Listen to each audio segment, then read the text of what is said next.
Sebagai salah satu kota besar di Indonesia, Kota Samarinda merupakan gerbang yang menghubungkan antara kabupaten dan kota, sehingga berdampak terhadap kesejahteraan dan kemakmuran rakyat. Untuk mencapai kesejahteraan dan kemakmuran tersebut, salah satunya adalah dengan pembangunan di bidang pendidikan, khususnya pendidikan tinggi.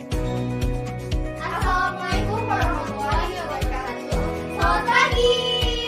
Aktivitas untuk semua. Kembali lagi di program 107,8 FM Universitas Widya Mahakam Samarinda. Universitas Widya Gama Mahakam Samarinda merupakan salah satu universitas swasta di kota Samarinda yang mendukung pembangunan kota Samarinda dalam bidang pendidikan.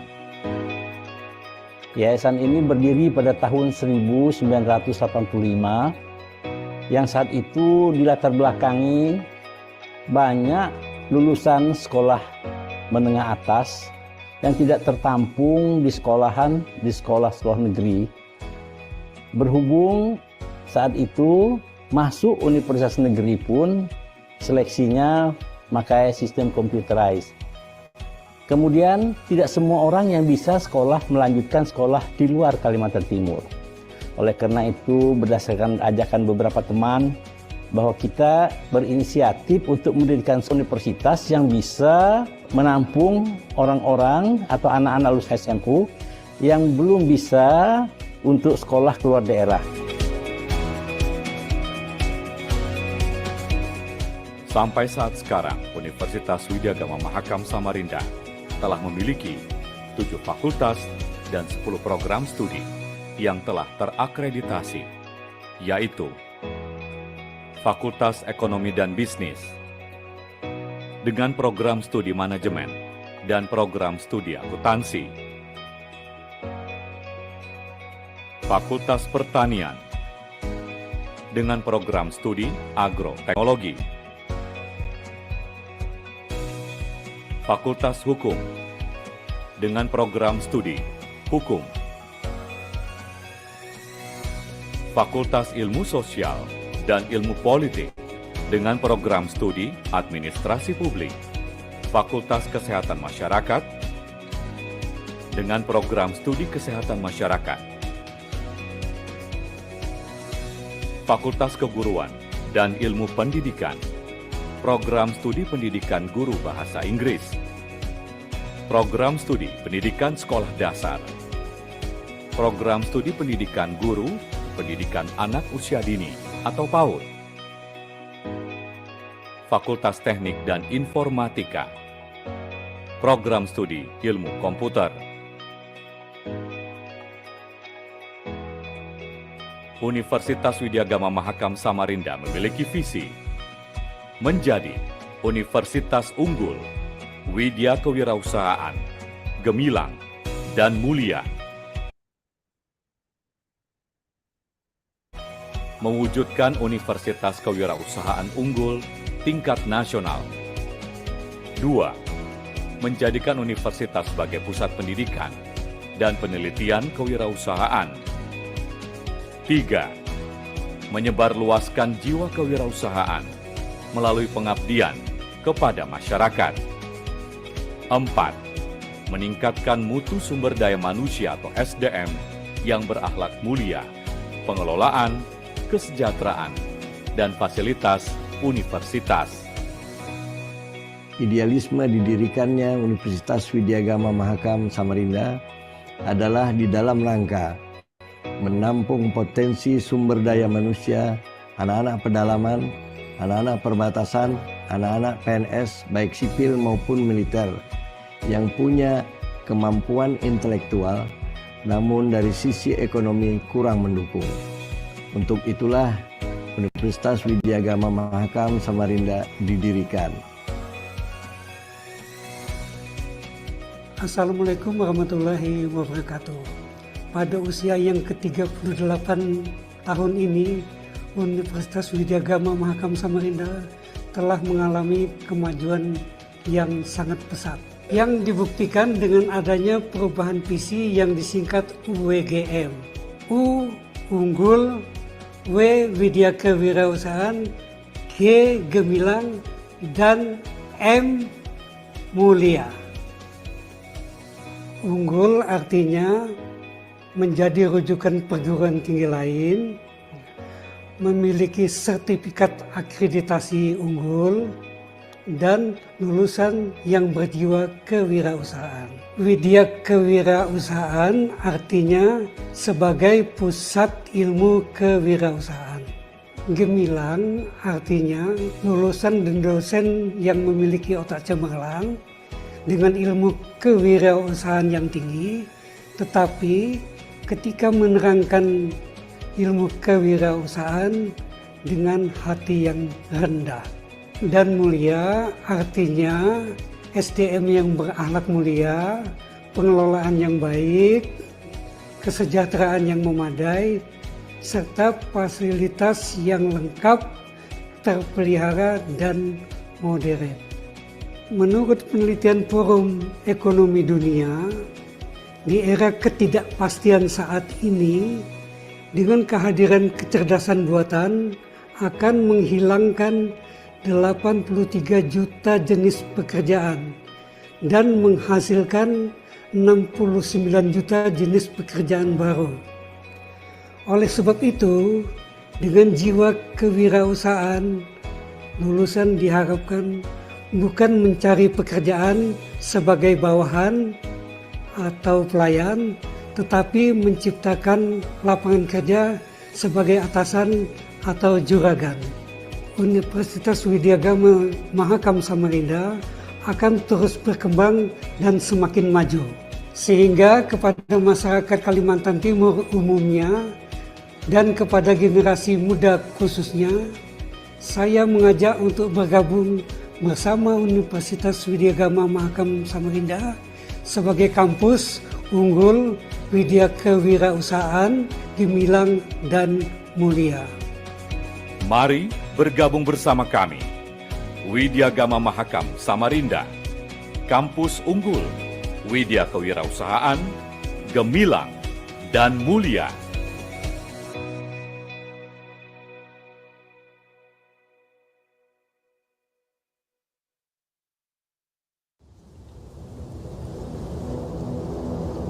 If being alive is for the sake of being alive, pigs in the forest are also alive. If working is for the sake of working, the apes also work. So Hamka says, "Here I understand it is not enough for human to only have broad knowledge, but should be useful for the community." Today, the opportunity is not only for men. Women also take part in determining the future. Educated women are the key, are the symbol of a new civilization. No other options. The universe has given a lot of hopes and opportunities for us to embrace and chase.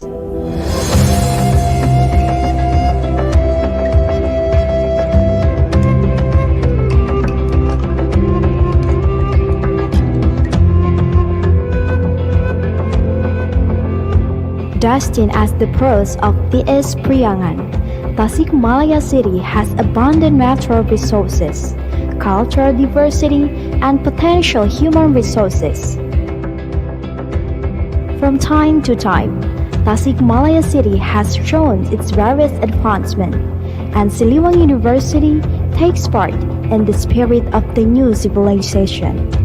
Siliwangi University exists as the oasis of the new age.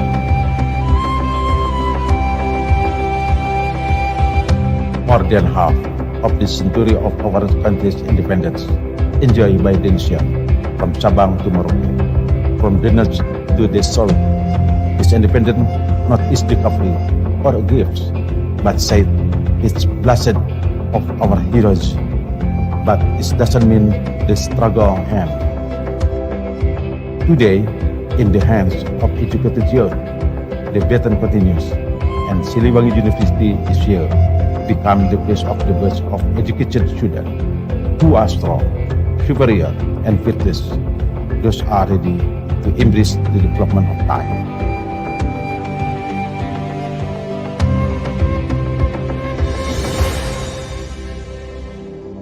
Since its establishment in 1978, in harmony with the ideals of the founders, Siliwangi University, as the biggest private university in the East Priangan, is committed to developing educated and versed students to embrace the bright future of the nation. Then, until the signing of the decree of Siliwangi University status to be state university by President Susilo Bambang Yudhoyono on 1 April 2014. That spirit never fades. Siliwangi University is committed to answering the global challenges.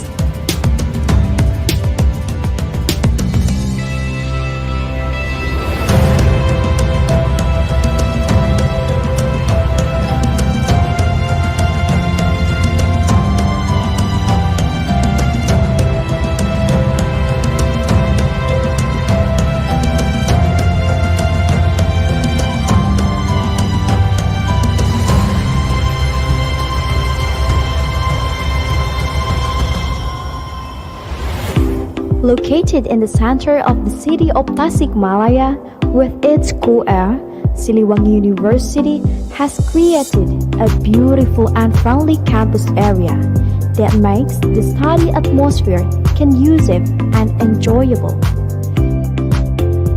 Moreover, we are equipped with quality, friendly lecturers who are committed to friendly, fast, and efficient services.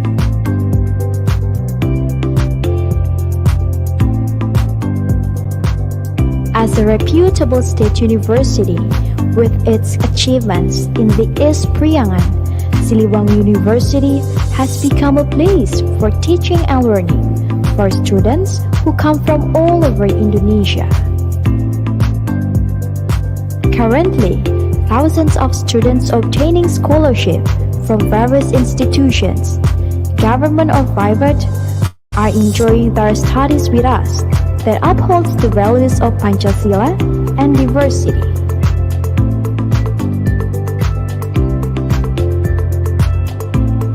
Siliwangi University has 7 faculties and 5 postgraduate programs.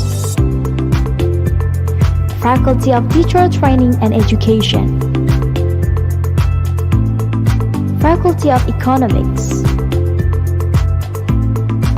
Faculty of Agriculture, Faculty of Engineering, Faculty of Health Sciences, Faculty of Social and Political Science, Faculty of Islamic Religion, postgraduate programs. 385 experienced and active lecturers are doing research in science, technology, social and culture. Siliwangi University is ready to provide quality education in the field of science, technology, social and culture. Siliwangi University is ready to provide a quality and competitive education for global challenges, facilitating students to become quality graduates for the nation. To support the competency and skills of the students, Siliwangi University provides adequate facilities, like laboratories with modern and advanced equipment, sport, arts, and entrepreneurship on a lot of land around 30 hectares, a cool location in the middle of a green rural area. There is Siliwangi University Campus 2 expansion. To provide quality services, Siliwangi University provides several buses for the students and lecturers round trips. God the Almighty has a lot of secrets. In the silent universe, science is the key to unlocking the potential. Only with science, what was previously impossible can be possible.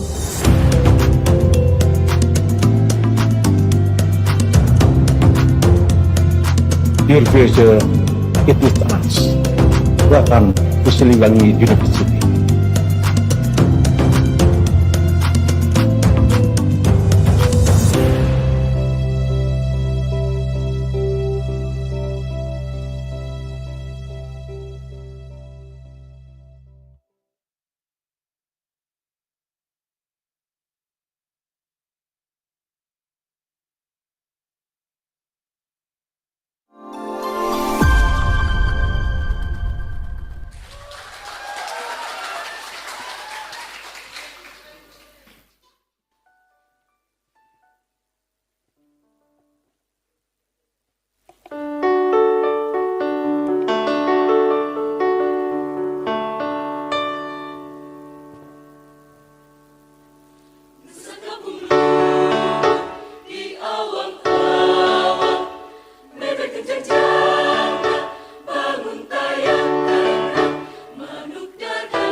Mulai. Matanya belak tadi. 8 rusuh tadi cek si emang teh jam dijemput jam hiji ya dituluy balik teh hani ayo euy. Ayo cek aneh cenah ke atuh jam setengah.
Jangan sampai oleh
Ladies and gentlemen, the webinar is about to begin. To all of you, please turn on your camera and be ready to join the agenda. Bismillahirrahmanirrahim. Assalamualaikum warahmatullahi wabarakatuh. Good afternoon from Indonesia, ladies and gentlemen. Welcome to the International Community Service webinar with the theme Enhancing Technological Literacy in Education, Adapting to Rapid Technological Advancements, on Saturday, 25th of January 2025. Organized by Universitas Widya Gama Mahakam and Universitas Siliwangi, Indonesia. Supported by Indonesian Education Share to Care volunteers, VI Vernadsky Crimean Federal University, Russian Federation, Bangkokthonbury University, Thailand, University of Malakand, Pakistan, Grand Plus College of Education, Nigeria, and Emilio Aguinaldo College, Philippines. Ladies and gentlemen, my name is Ningsi Yulianti. It's a great honor for me to be your mistress of ceremony on this very special occasion. First of all, praises and gratitudes are due to Allah Subhanahu wa Ta'ala. For His blessings and mercy, we can attend and participate in this special event without any obstacles. Praises and salutations are upon our Prophet Muhammad Sallallahu Alaihi Wasallam, who had brought us to the path of light from the darkness in this life.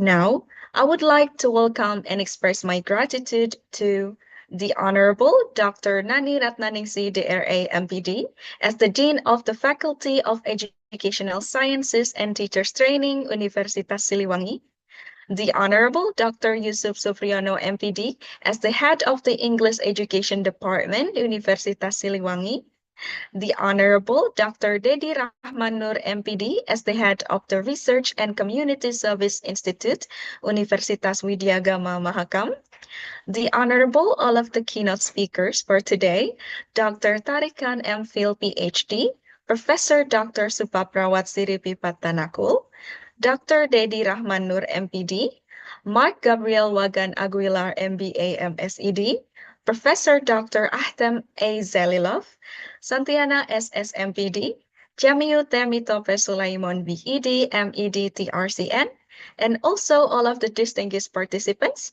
Thank you very much for preparing yourself to join this webinar. Please allow me to read the agendas for our opening ceremony today. We have several agendas as follows. 1. Opening. 2. Singing the national anthem. 3. Report. 4. Welcome remarks. 5. Opening speech. 6. Prayer. 7. Closing. Ladies and gentlemen, the second agenda is singing the national anthem Indonesia Raya. The audience is pleased to check your position.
Thank you. All right, dear participants. The next agenda is report from the committee presented by the head of the English Education Department, Universitas Siliwangi, Dr. Yusuf Supriyono, MPD. To Dr. Yusuf, please.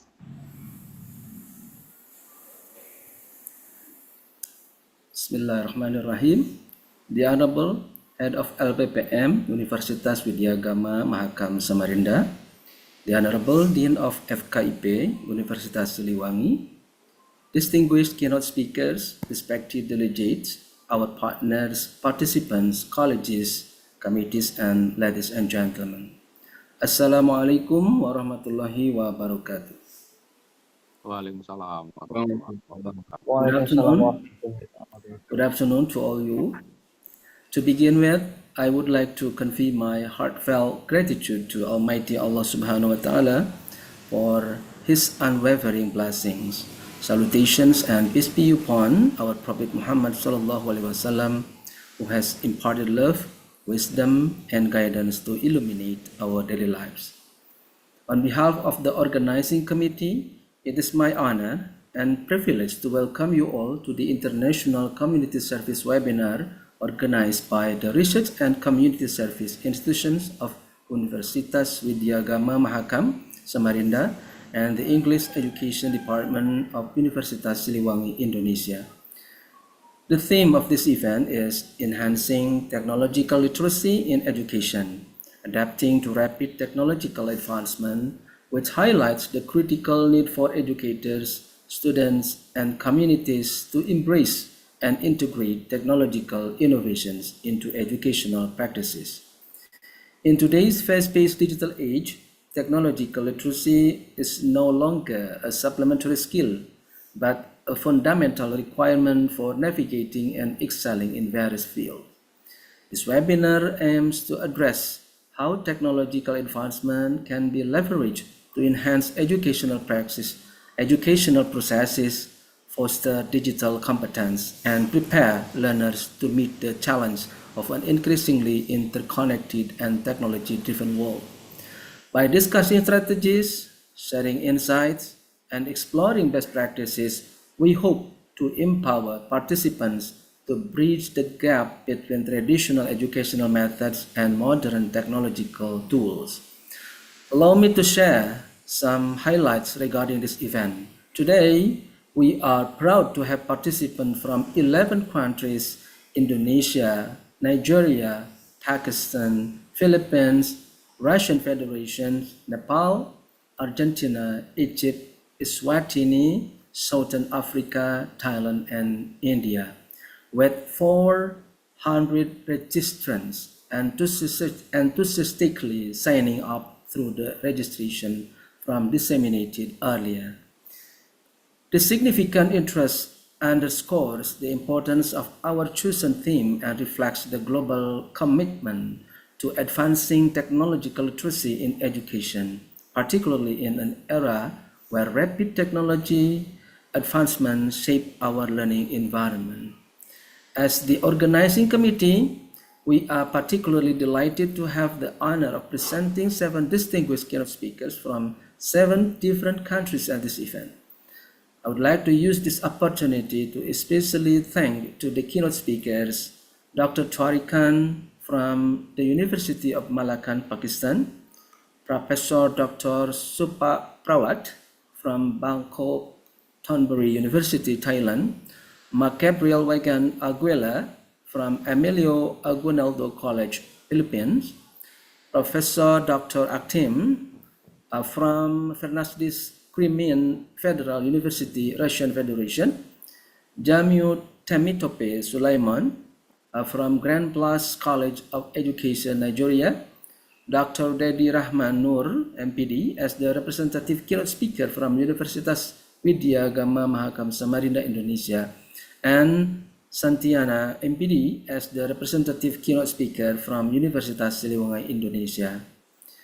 We envision this event as a stepping stone toward an annual tradition jointly hosted by Universitas Widya Gama Mahakam Samarinda and Universitas Siliwangi, with the English Education Department of Universitas Siliwangi taking the lead role.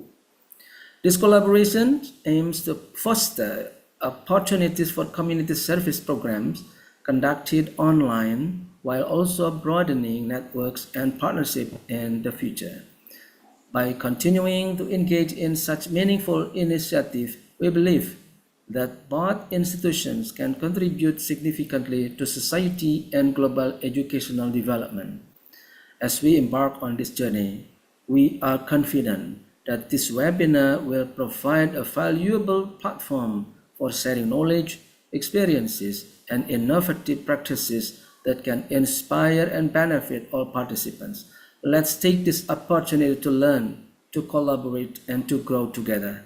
Lastly, it is with great respect that I invite the Dean of FKIP, Universitas Siliwangi, to officially open this event. May this webinar be a fruitful and inspiring experience for everyone involved. Thank you for your attention, and I wish you all a productive and successful webinar. Assalamualaikum warahmatullahi wabarakatuh. Waalaikumsalam warahmatullahi wabarakatuh.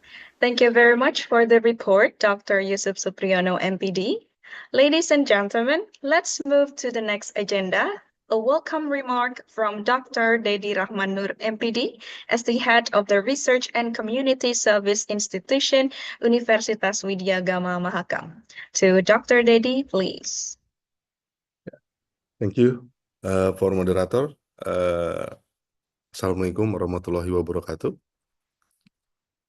The Honorables Dean of FKIP, Universitas Siliwangi, Dr. Nani Ratnaningsih, MPD, and Head of the English Departments, Dr. Yusuf Supriyono.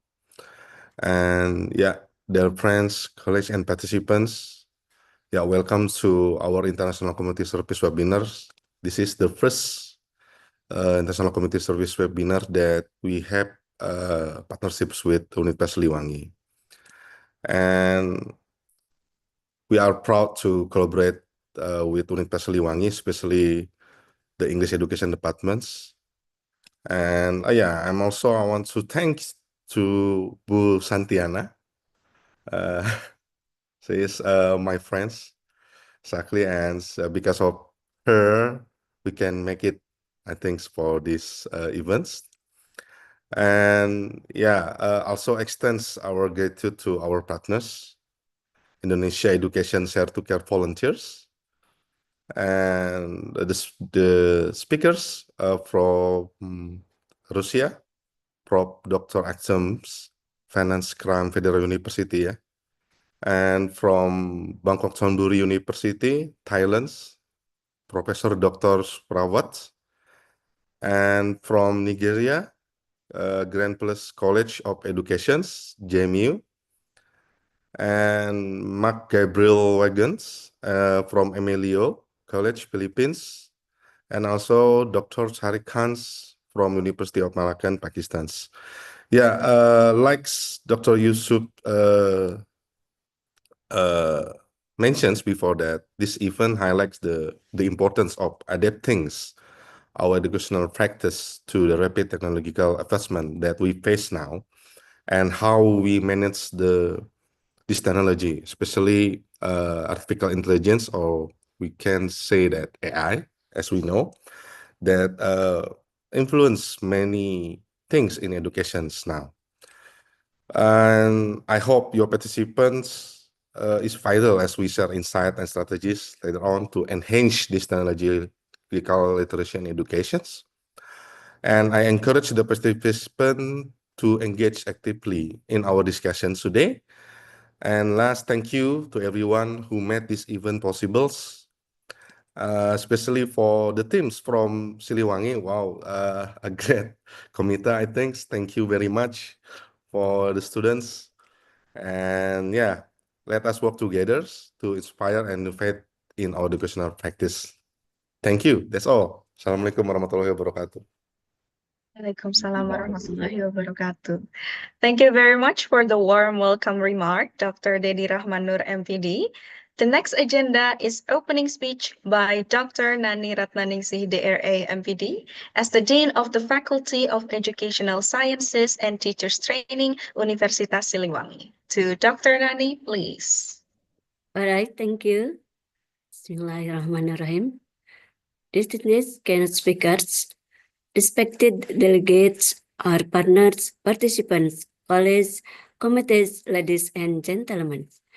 Assalamualaikum warahmatullahi wabarakatuh. Salam Om Swastiastu, Namo Buddhaya, Salam Kebajikan Rahayu. Good afternoon, ladies and gentlemen. First of all, I'd like to express my deepest gratitude to the Almighty Allah Subhanahu wa Ta'ala for His constant blessing. Salutation is to our Prophet Muhammad Sallallahu Alaihi Wasallam, who to us love and wisdom and gave us guidance in our everyday lives. It is an honor and privilege for me as a Dean of FKIP Universitas Siliwangi to extend my warmest greetings to all of you at this significant event, the International Community Service Webinar 2025. This occasion has been organized in collaboration between the Research and Community Service Institution, Universitas Widya Gama Mahakam Samarinda, Indonesia, and the English Education Department of Universitas Siliwangi, Indonesia. On behalf of Universitas Siliwangi, I would like to express our heartfelt gratitude to all partners and stakeholders who have made this event possible. The theme of this webinar, Enhancing Technological Literacy in Education, Adapting to Rapid Technological Advancements, is not only timely but also essential in today's rapidly evolving world. As educators, researchers, and community members, we face the challenge of ensuring that our educational approach remain relevant and impactful amidst unprecedented technological advancements. This webinar serves as a platform to exchange ideas, share best practice, and discuss innovative strategies to address these challenges effectively. I would like to emphasize that this event is testament to the importance of collaboration. It reflects the strong partnership we have built with Universitas Widya Gama Mahakam Samarinda and other institutions. This collaboration vital as they enable us to share resources, expertise, and perspectives, ultimately enriching our mutual objective in education and community share. I firmly believe that today's webinar make the beginning of even more fruitful collaboration in the future, fostering academic excellence in impactful community engagement.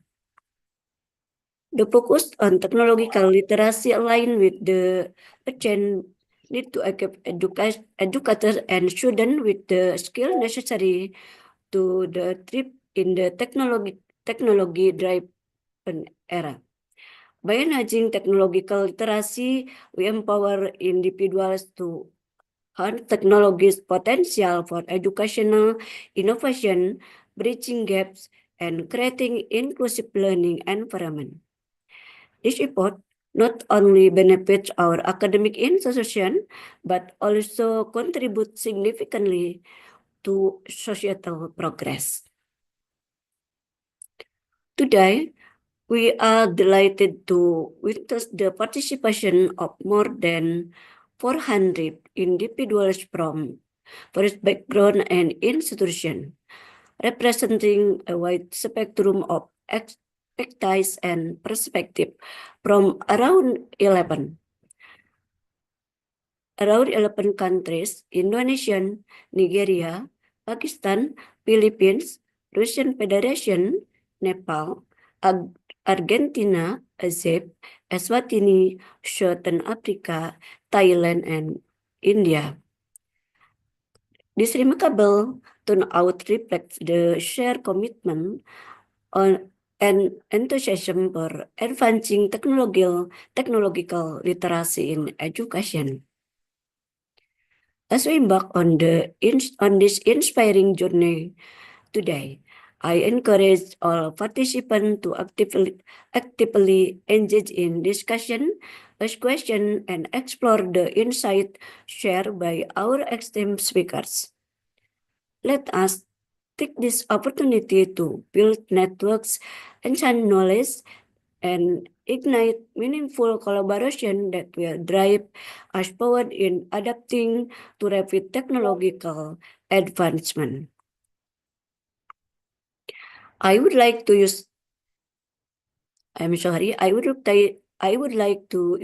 the opportunity to especially thank the keynote speaker, Dr. Torikan MPhD from the University of Malakand, Pakistan, Professor Dr. Supaparwat Siripetanakul from Bangkokthonbury University, Thailand, Gabriel Wagan Aguilar, MBA, MSID from Emilio Aguinaldo College, Philippines, Professor Dr. Ektim E. Lilop from VI, Vernadsky Crimean Federal University, Russian Federation, Jamil Tamitov Sulaiman BID, MAD TACN from Grand Plus College of Education, Nigeria, Dr. Dedi Rahman Nur MPD as the representative keynote speaker from Universitas Widya Gama Mahakam Samarinda, Indonesia, and Santiana SS MPD as the representative keynote speaker for Universitas Siliwangi, Indonesia. In conclusion, I would like to extend my gratitude to the organizing committees and all contributors for their dedication and hard work in bringing this event to life. Let us make this webinar a memorable and impactful occasion, inspiring us to continue our commitment to education and community service. Finally, by saying Bismillahirrahmanirrahim, let me officially open the International Community Service Webinar 2025 with the theme Enhancing Technological Literacy in Education, Adapting to Rapid Technological Advancements. Thank you, and I wish you all productive and enriching webinar. We appreciate this activity. Wabillahi taufiq wadaya. Wassalamualaikum warahmatullahi wabarakatuh. Waalaikumsalam warahmatullahi wabarakatuh. Thank you very much for the speech and officially opening the webinar, Dr. Nani Ratnaningsih, DRA MPD. Ladies and gentlemen, the next agenda is prayer. Let us now take a brief moment of silence to reflect, offer prayers, and send our positive thoughts in our own way, wishing for a successful and insightful session ahead. You may begin.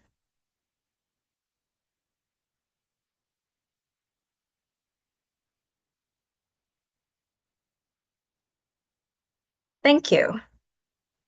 Dear participants, before we go to our main agenda, we would like to have a photo session, so please turn on your camera and get ready to take a picture.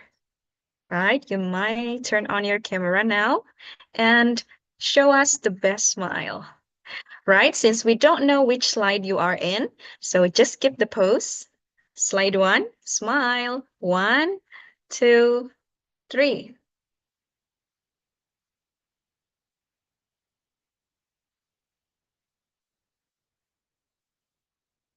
Okay, slide 2, smile. 1, 2, 3.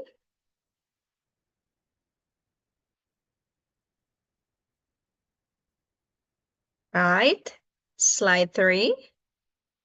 1, 2, 3.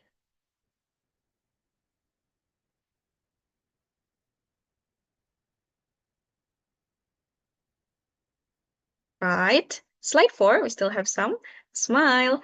1, 2, 3. Great. Next. Slide 5. 1, 2, 3. Okay, great. We still have some.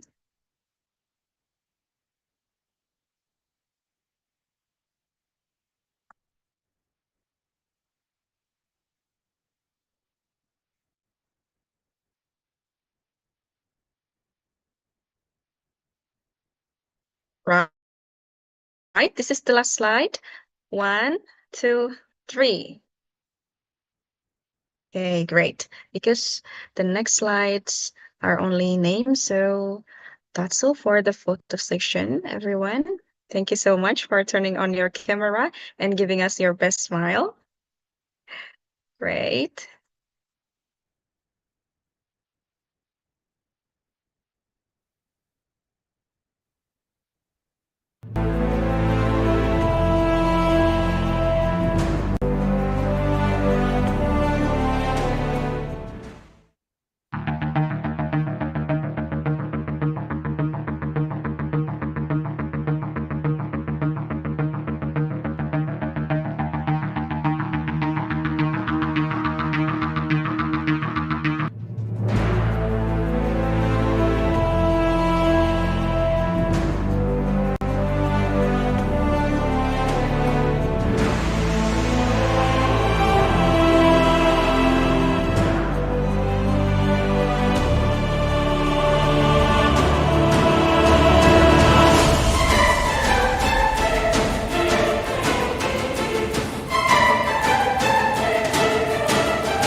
Ladies and gentlemen, now we have come to the main agendas, which are presentation sessions. We have 7 excellent keynote speakers today. The first speaker is Dr. Khan, MPhil, PhD from University of Malakand, Pakistan. It seems like he is already here. Hello, sir. It's an honor to have you here. And this session will be led by our moderator, Pia Respiana, SPD. To Miss Pia, please.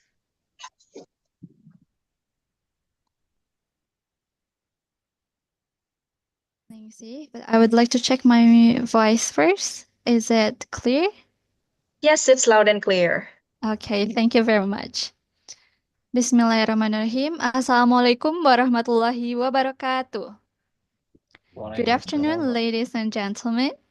Welcome to the first keynote speaker session. Thank you very much for preparing yourself to join our webinar today. My name is Pia Respiana, and it's such a great honor for me to be your moderator in this session. Ladies and gentlemen, before starting the presentation, I would like to inform you how the presentation will be going on. First, the keynote speaker will have a maximum of 15 minutes for the presentation, followed by 5 minutes for the Q&A session. I will friendly remind you if the time is mostly over. Second, every audience can drop the question in the chat box throughout the presentation or can directly deliver the question later in the Q&A session. Third, every audience is pleased to mute the microphone during the presentation. Thank you. Ladies and gentlemen, our keynote speaker for this session is Dr. Tariq Khan, MPhil PhD from University of Malakand, Pakistan. Allow me to read his great CV. The committee, please.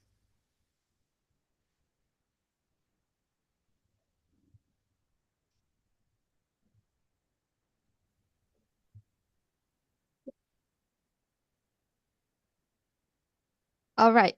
So, Dr. Khan is currently an assistant professor of English at the University of Malakand, Pakistan, a position he has held since November 2001. Before that, he worked as a lecturer of English at Abbottabad Public School and College from September 2000 to October 2001. Dr. Khan has an excellent academic background. He completed his PhD in English at Air University in 2018. Recently, he earned a TESOL certificate from Arizona State University, USA in 2023. Dr. Khan's expertise is in English linguistics and literature. He focuses on topics like post-colonial studies, identity, cultural diversity, Islamophobia, and Orientalism. His work also covers important ideas like diaspora, hybridity, and counter-Orientalism. He has also written some great papers. Two of his recent works are Examining Cross-Ethnic Relationships Through Selective Novels of South Asian Writers and Relevance and Iqbal's Concept of Hoodie, Analyzing English Translation of Selective Poems of Allama Iqbal from Zarb-e-Kalim. With his deep knowledge and dedication, Dr. Khan is here to share valuable insights with us today. Without any further ado, let's invite our first keynote speaker, Dr. Tariq Khan, MPhil PhD, to present his topic, Technology Embedded Education in the 21st Century. Bismillahirrahmanirrahim. Assalamu alaikum all. Waalaikumsalam warahmatullahi wabarakatuh. And thank you very much for having me on this occasion. Definitely, it's one of the eventful events for which I was invited. And thank you very much to the University, Siliwangi. If the pronunciation is not correct, so let me, correct it wherever it's not proper. And to all the organizers, in fact, and all those who are involved, in the whole process. As long as, today's topic is concerned, so it's a technology embedded education in the 21st century. Now, what is that? technology-embedded education refers to the seamless integration of technology into the learning environment, enhancing educational experiences and outcomes. So it's basically the blending of technology with a traditional environment or means and modes of education. So this is how we are going to embed technology. Since it's the age of technology, our technological advancements. So we need to get benefit from all these in the education system. Now, integration of technology in education has transformed teaching and learning process, making them more interactive and accessible. So this is one of the added advantage to the technological advancement, and especially once it's introduced, in the education system. It has evolved and transformed the teaching and learning process. So it has more become interactive, synergistic, and experiential. And of course, it's accessible also. Like it used to be a far cry in the past to acquire education, but right now you can have an easy access to education through technology, wherever you sit or wherever you live in this world. Now, what is actually the need and importance of technology in education? It enhances engagement and motivation, right? Since you can see, we are going to share and care for one another right now in this technological session, in this webinar. So it's actually the engagement strategy, and it also motivates us to move ahead in learning and, of course, in disseminating things, whatever we have acquired. It facilitates personalized learning experiences, and it prepares students for a technology-driven workshops. Now, what are the types of technology in education? Though there are several, but as phrase, I have collected, so these are the few that I have mentioned and portrayed here. One is LMS, that is Learning Management System, which is quite in several institutions in the world, and especially, in the higher and tertiary education system. So the next is interactive whiteboards, and the next is mobile learning devices.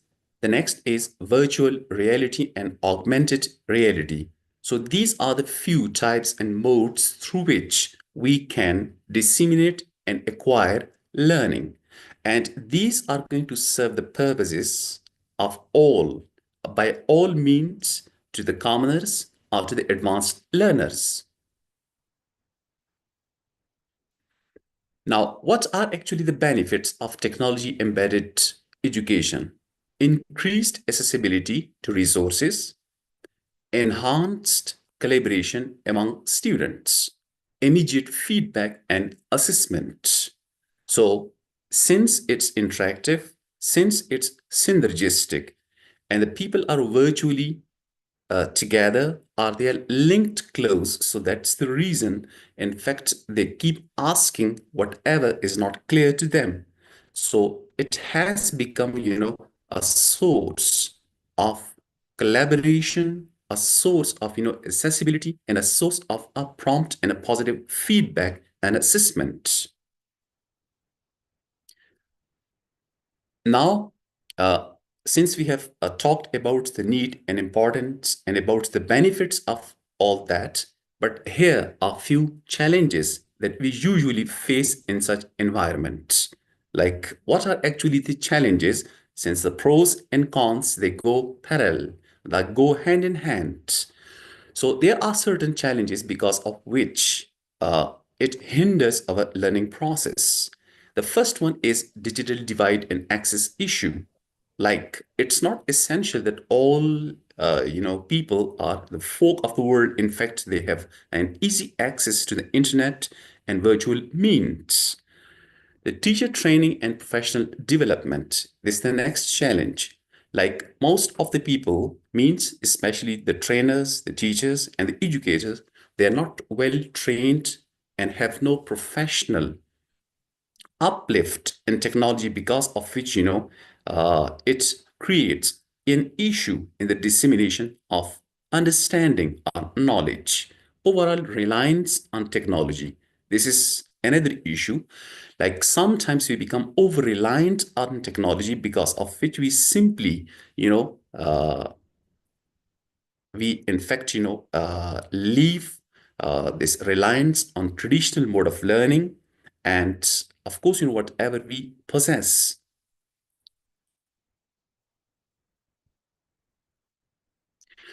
Now, flipped classroom model. Since this technological driven, a classroom is a flipped classroom. And what is actually the flipped classroom model?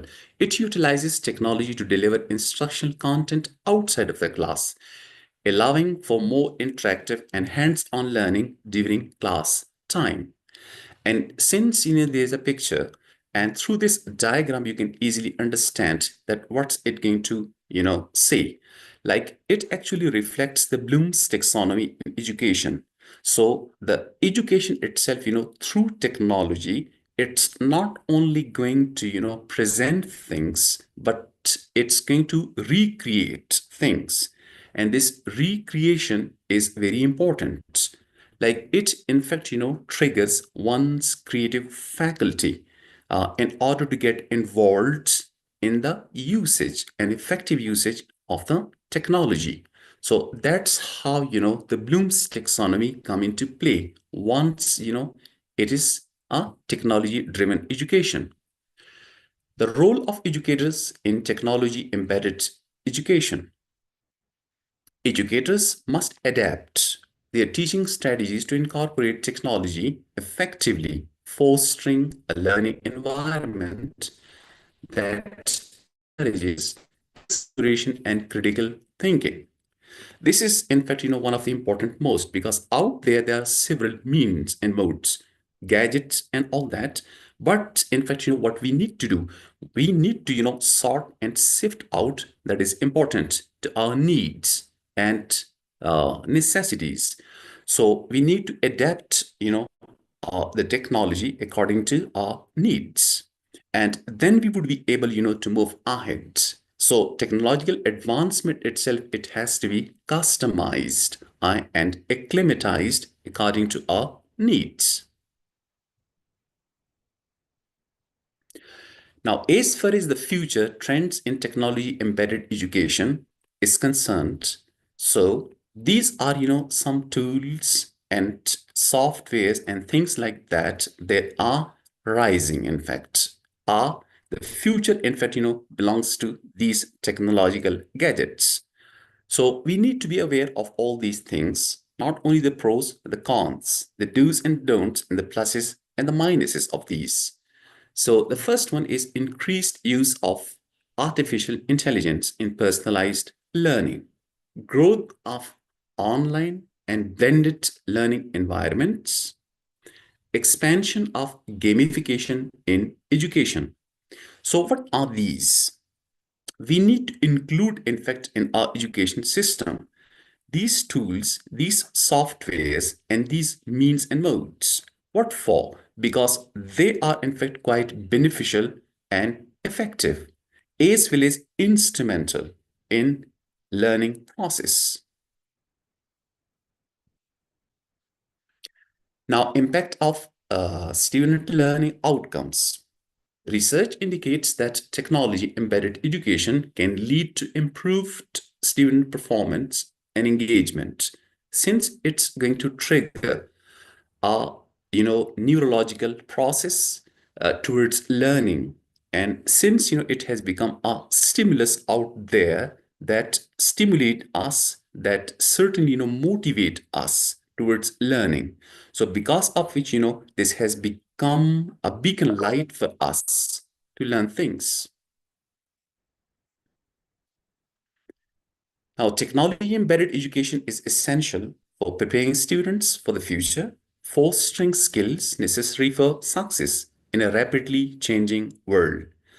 So concludingly, I must say that this has become the need of the hour, like without which we would simply be incomplete. So that's the reason, getting acquaintance with technological advancements and technological gadgets. It has become necessity to the modern learners. And of course, it's growing. And since it's growing and evolving constantly, because of which, we need to get grappled with all these things. We need to have a grasp of all these things. Now, recommendations for the educators. Now since educators are one of the prime pillars in this whole process, so what we need to do, embrace continuous professional development in technology. Like, we need to acquire training. We need to, of course, embrace this new technological advancements and evolution of technology, so that we can make things easier once it comes to learning and teaching. Second, foster a culture of innovation in the classroom. Since we are not going to replace, the traditional classroom by a totally postmodern or modern classroom, but we have to create a balanced blend of the two, means the traditional and the modern. And by doing so, we can, of course, introduce these technological advancements or technological gadgets. And next is collaborate with peers to share best practices. So since they are going to provide a lot for reflective thoughts, so we can best share so that we can learn in the new environment. So thank you very much. This was all from my side. These are references. And now we are coming to the questions and answer session. All right. Thank you very much, Dr. Khan, for sharing your insight with us. It's such an informative presentation. All right. Now I would like to invite the audience. So if you have any questions, please, if you want to deliver it in the chat box, you may do so. But if you want to deliver it directly here to the presenter, you are also pleased to do so. So for those who want to ask a question, you are pleased to open your microphone. All right, so let me check in the chat box. All right, seems no questions yet. So for the audience, once again, I would like to invite you to ask questions to our great speakers here, because maybe this opportunity will not come twice. So while he is here with us, why don't we try to elaborate more, and try to get as much information as possible from our great speaker here, Dr. Tariq Khan.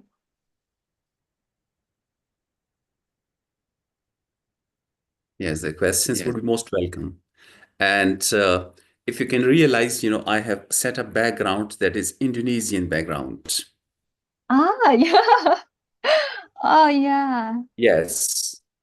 Where This is not exactly actually that? Pakistani background, but this is Indonesian background. So this is the blend of Pakistan and Indonesia.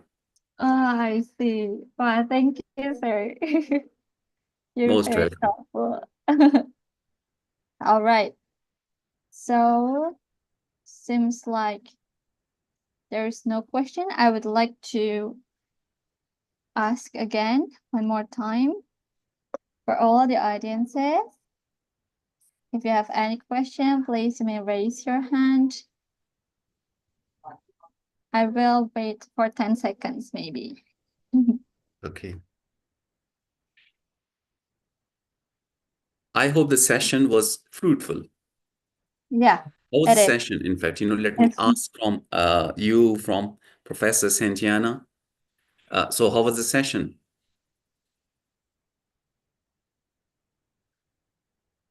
Means, how was the discussion?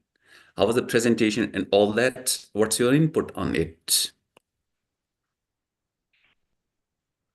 Oh, all right. So seems like we have a question here in the chat box. Let me read it for you. It's from Zia Ur Rahman. My question is, what should be done to lessen the disparity in technology use? Okay, to reduce the disparity. Mhm. Okay, to reduce the disparity, what we need to do, as far as this technology is concerned, I agree that we have to in fact accept the reality that the things are advancing constantly and evolving very rapidly.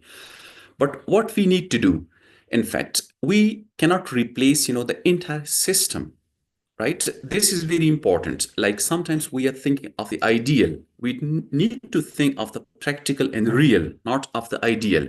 And what is actually the real? We need to bring about, the balanced blend of the past and the present, along with the future. Means as long as the technology is concerned, we need to, adapt and acclimatize the technology into our classroom. Like whatsoever is available, that is important. And whatsoever is usable, that is important. So by this way, we can decrease the disparity. And of course, as I said earlier, that there are several challenges, but at the same time, these challenges can be overcome by introducing things that are effective and that are accessible.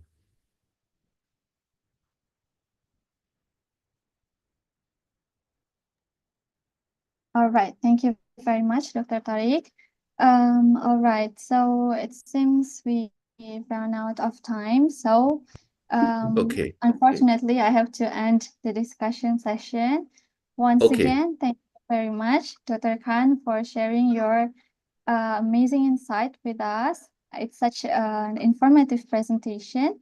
And for now, we would like to present our token of appreciation to our first keynote speaker, Dr. Tariq Khan, MPhil PhD. Committee, please. Thank you. Thank you very much. And thank you very much to the entire management, to the University of Siliwangi, and all the people in the team of the Indonesia. Thank you. My best wishes to all. Thank you.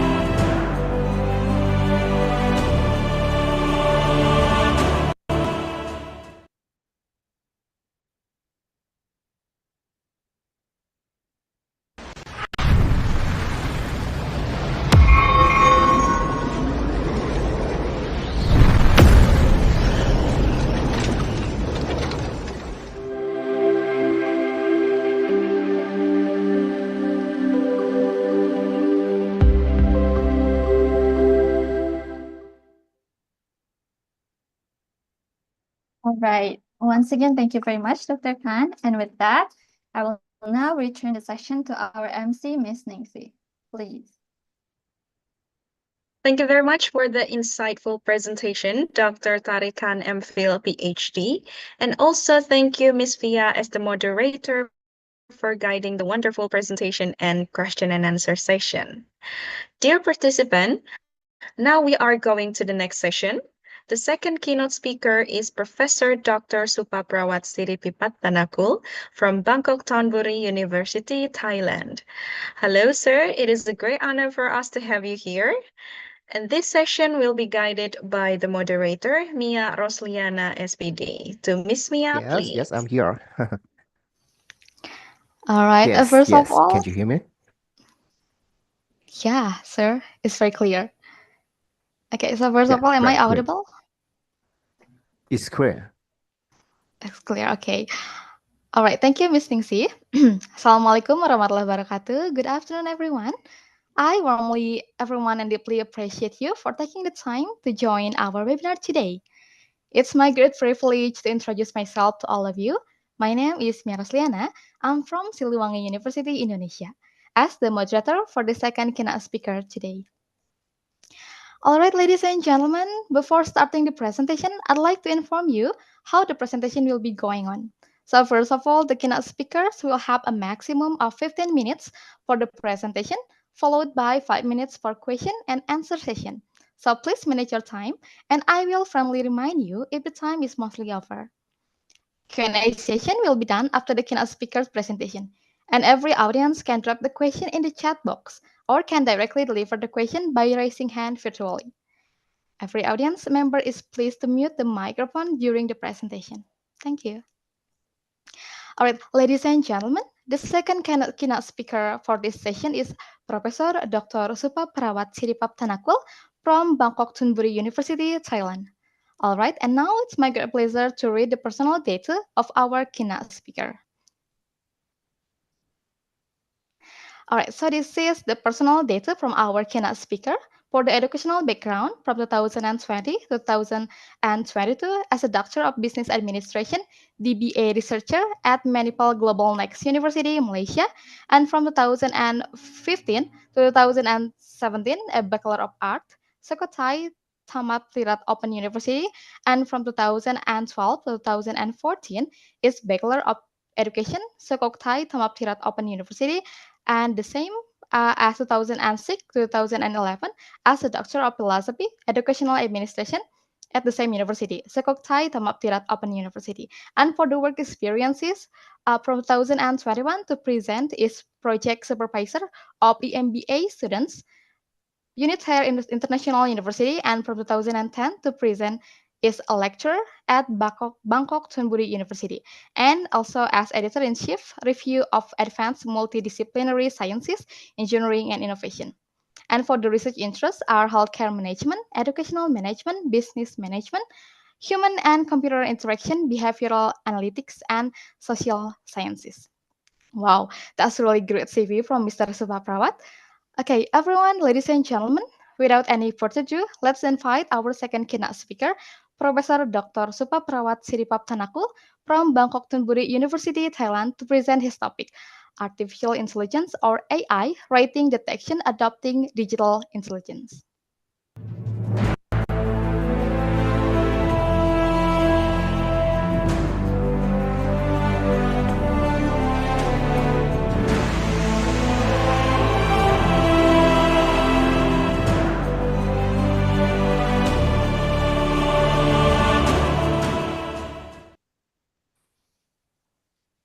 All right.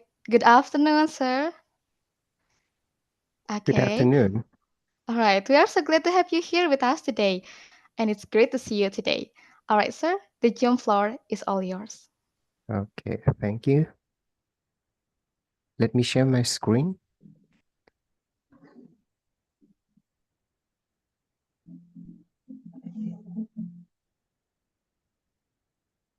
Okay.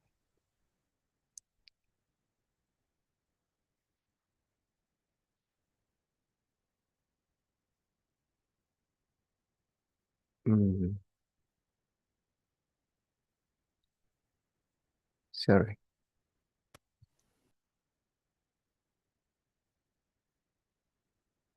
Okay, please let me know. Can you see my slide, the first slide? Yes. Yes. But it's just not like full, sir. Full? Do you want? Yeah, it's not like full, just like a little screen in our screen. But do you want to share it with the committee?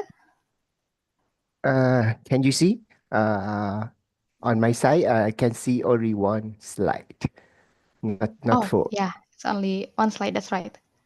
It's okay for now? Yeah, that's right, sir. Okay. It's fine. Okay, thank you for having me for this session, for this webinar. It's great to join the collaboration for the conference of the International Community Service webinar. And the theme of the enhancing technological literacy in education and adapting to rapid technological advancement. And this is my name, Dr. Supaperawat Siripaptanakul.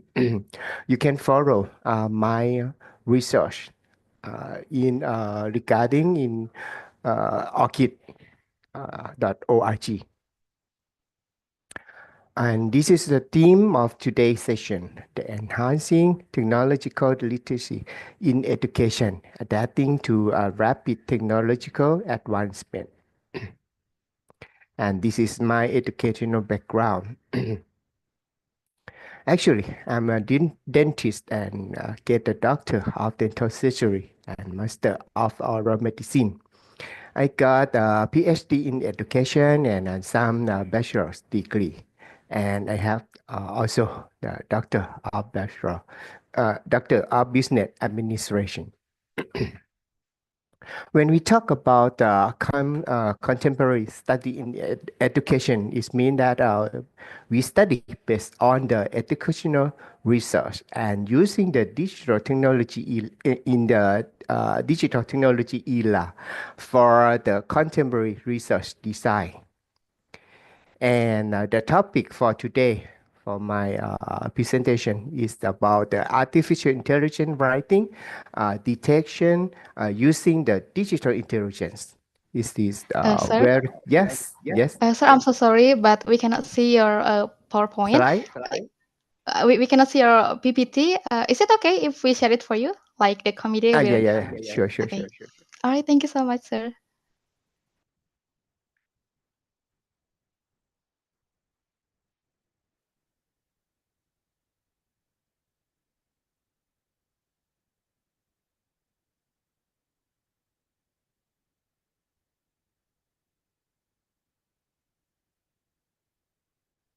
Okay.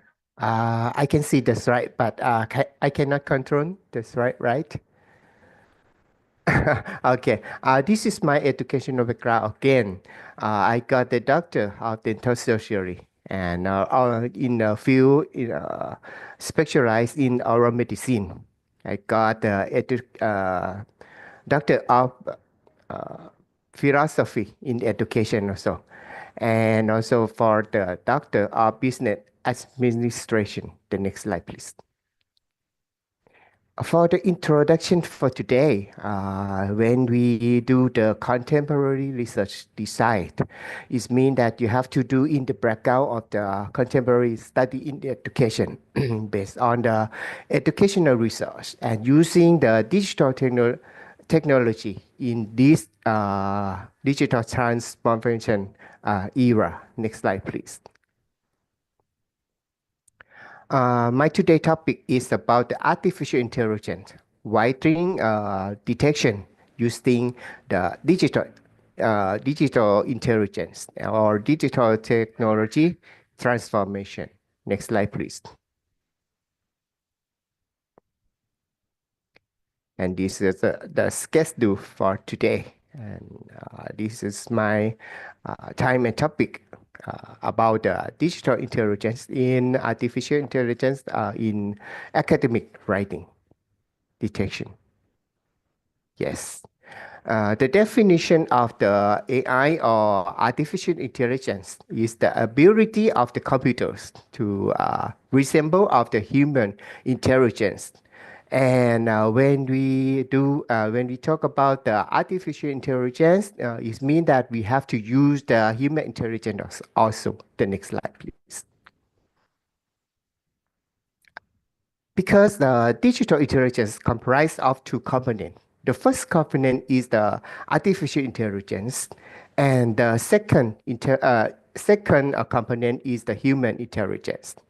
You can see the next slide that show in the real world of the digital innovation, you can do the qualitative research, quantitative research, or mixed method. And you can use the digital technology in your research. But if you use the artificial intelligence, it means that you have to use human intelligence also. Next slide, please. You can see that digital intelligence or business intelligence comprise of two components. The first component is artificial intelligence, as I mentioned. The second is human intelligence, comprised of three subcomponents of the emotional intelligence, social intelligence, and cognitive capability or competencies of the human. Next slide, please. When you use the artificial intelligence, you have to consider and please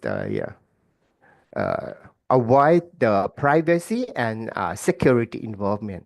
Because when you use the software tools, you have to use digital innovation, internet privacy, and security is very crucial when you use the artificial intelligence.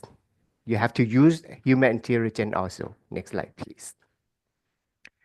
And human intelligence, as I mentioned, comprised of three main components: social intelligence, emotional intelligence, and cognitive competencies.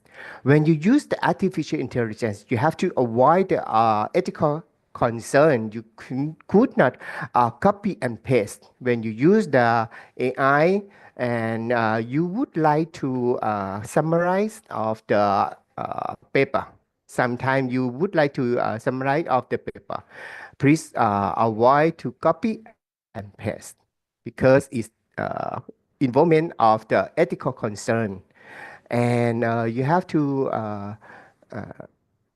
be aware of diversity among the human, men and women also. Next slide, please. When you use the artificial intelligence,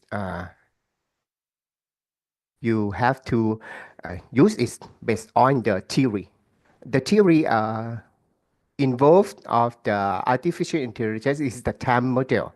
The TAM model is about the technology acceptance model, comprised of two components. The first is the perceived ease of use. The second component is perceived usefulness. You can follow my research about the TAM model. Yes. Next slide, please. And when you use the artificial intelligence, it can increase for the organization performance because it affects to the student performance in effectiveness.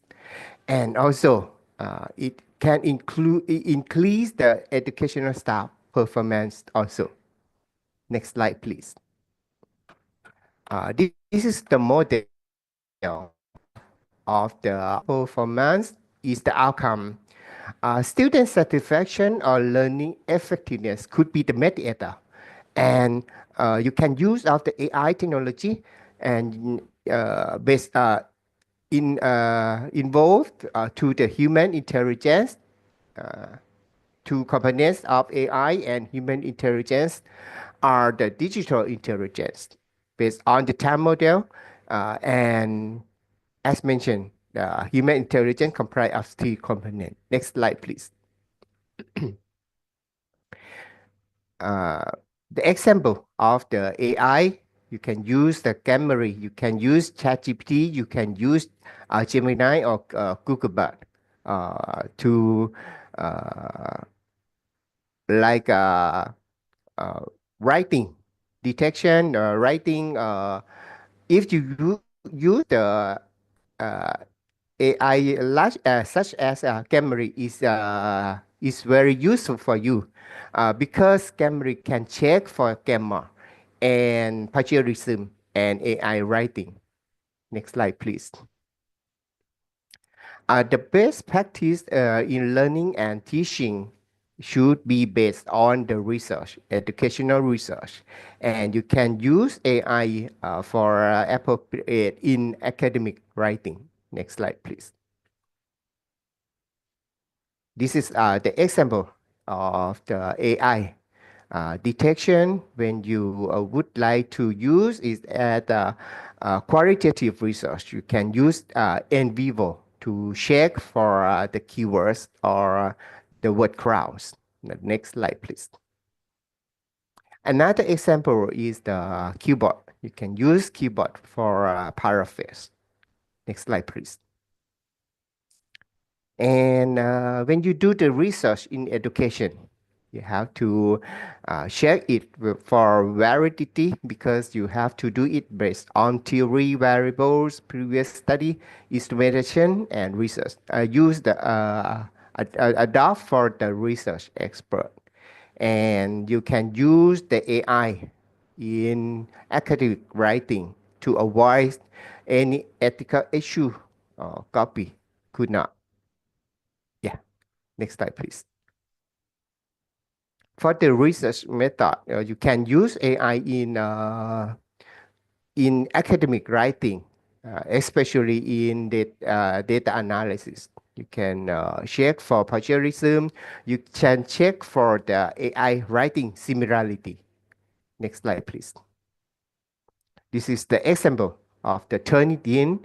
The good example, if you use the Turnitin and plagiarism is less than 15%, if you would like to publish in the high quality journals. Next slide, please. Also, you can use the Camry to check for plagiarism. You can see the plagiarism is only 1%, and the AI writing similarity is about 15%. And you can see the grammar is 94. It's good for publish in the high quality paper, high quality journals. Next slide, please. If you use ChatGPT, I suggest to use it to search for the information, but it's better if you do academic writing by yourself, not copy and paste. Yes. Next slide, please. Another example, resemble ChatGPT is Gemini or Googlebot. You can ask for something. For example, in this case, ask about how to check the AI writing similarity, and you can see an easy answer for the answer, and you can follow it. Next slide, please. Scriber, and I'm not sure for the name of this AI, and it can check for AI writing similarity. You can see it's 0%. It means that not used AI in writing, but this is the human written paper. Next slide, please.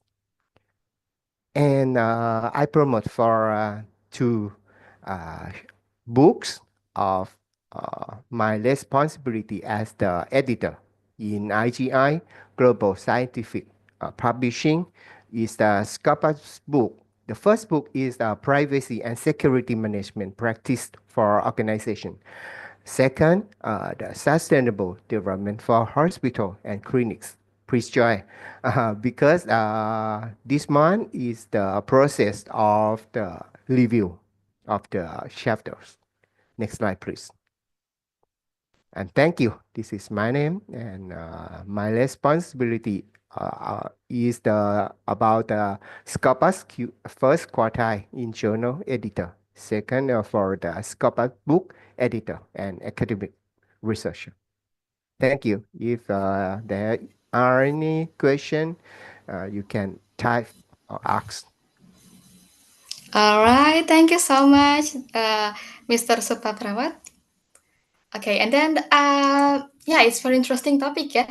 Since nowadays AI just like our best friend, so yeah, it's very interesting.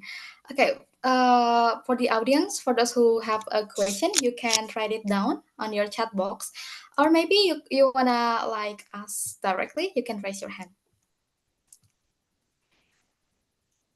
Okay. All right. Okay, So, good sorry. question. I think it's a good question because you asked about how accuracy of the AI detection is not 100%. It could be possible of the false positive. False positive is mean that you write by yourself, but AI detection, the high similarity is possible.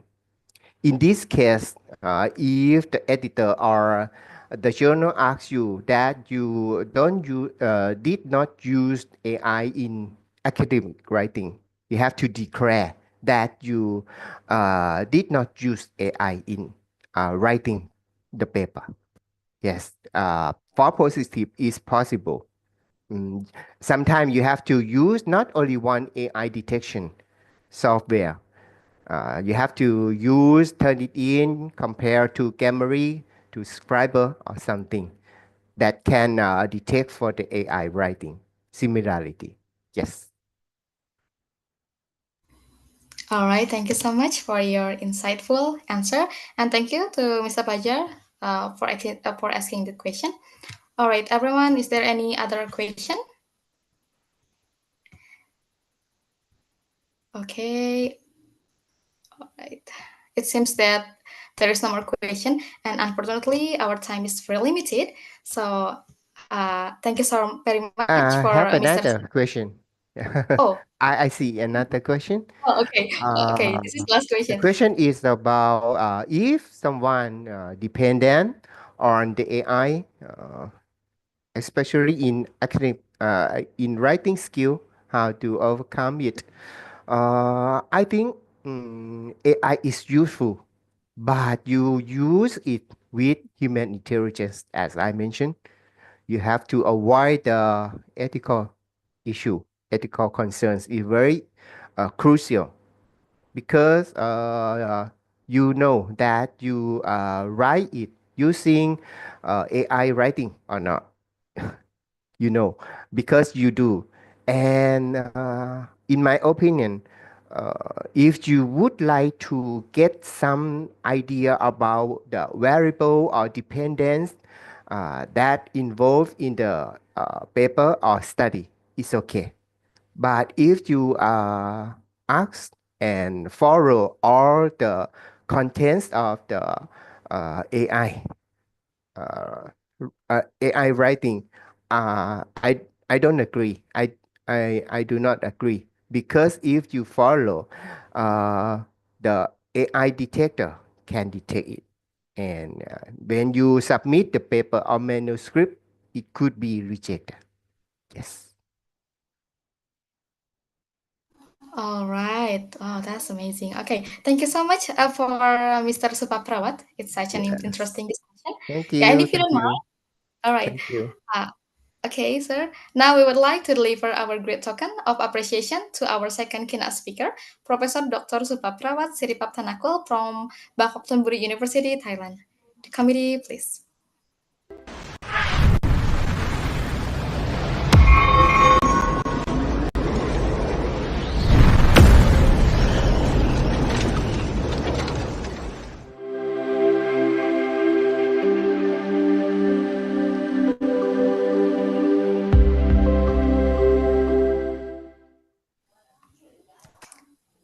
All right, once again, thank you very much, Mr. Thank you. Supaprawat. Thank you. All right, and I'll give the time back to the MC. Miss Ningsi, please. Thank you very much for the intriguing presentation, Professor Dr. Supaprawat Siripipatanakul.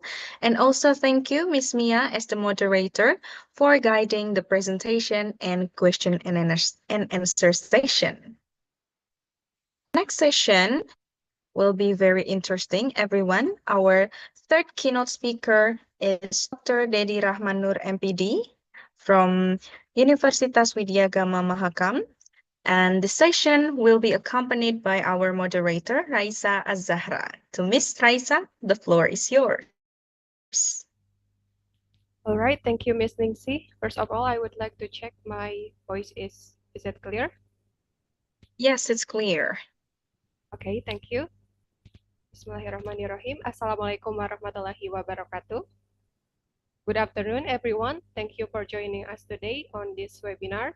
I would like to introduce myself. My name is Raisa Az-Zahra from Universitas Siliwangi, and I'll be the moderator for this session. Before we begin, I would like to explain how this session will go. First, the speaker will have a maximum 15 minutes for the presentation, followed by a 5-minute Q&A session. I will kindly remind the speaker when there are 5 minutes left. Second, after the presentation, you can ask questions by raising your hand to speak directly or typing in the chat box. I, as the moderator, will read the questions to be answered or mention the audience who delivered their question directly. And third, please keep your microphone muted during the presentation to avoid distraction. Thank you for your cooperation. Ladies and gentlemen, it's my pleasure to introduce today's third keynote speaker, Dr. Dedi Rahmanur, MPD, from Universitas Widya Gama Mahakam, Samarinda, Indonesia. Now, I will kindly read the great CV of our keynote speaker. Okay, we start from the educational background. Dr. Dedi Rahmanur, MPD, has a strong educational foundation in English language education, holding a doctoral degree from Universitas Negeri Yogyakarta. And also, both master's and bachelor's degrees from Mulawarman University. He is a lecturer of Universitas Widya Gama Mahakam Samarinda and actively contributes to academic journals. Dr. Dedi served as an editor and reviewer for several journals, including Script Journal, Jazz, Lingtera, and Edukasi, Journal of Education Research, among others. He is also involved in the supervisory board of Relawan Jurnal Indonesia, supporting the development of journal management in Indonesia. For further inquiries, Dr. Dedi can be contacted via email at dediRahmanur@uwgm.ac.id. All right, that's an impressive CV from Dr. Dedi Rahmanur. Without any further ado, please welcome our third keynote speaker, Dr. Dedi Rahmanur, MPD from Universitas Widya Gama Mahakam Samarinda, to deliver his topic, Enhancing Technological Literacy in English Language Learning, Adapting to Rapid Technological Advancement in Critical Reading.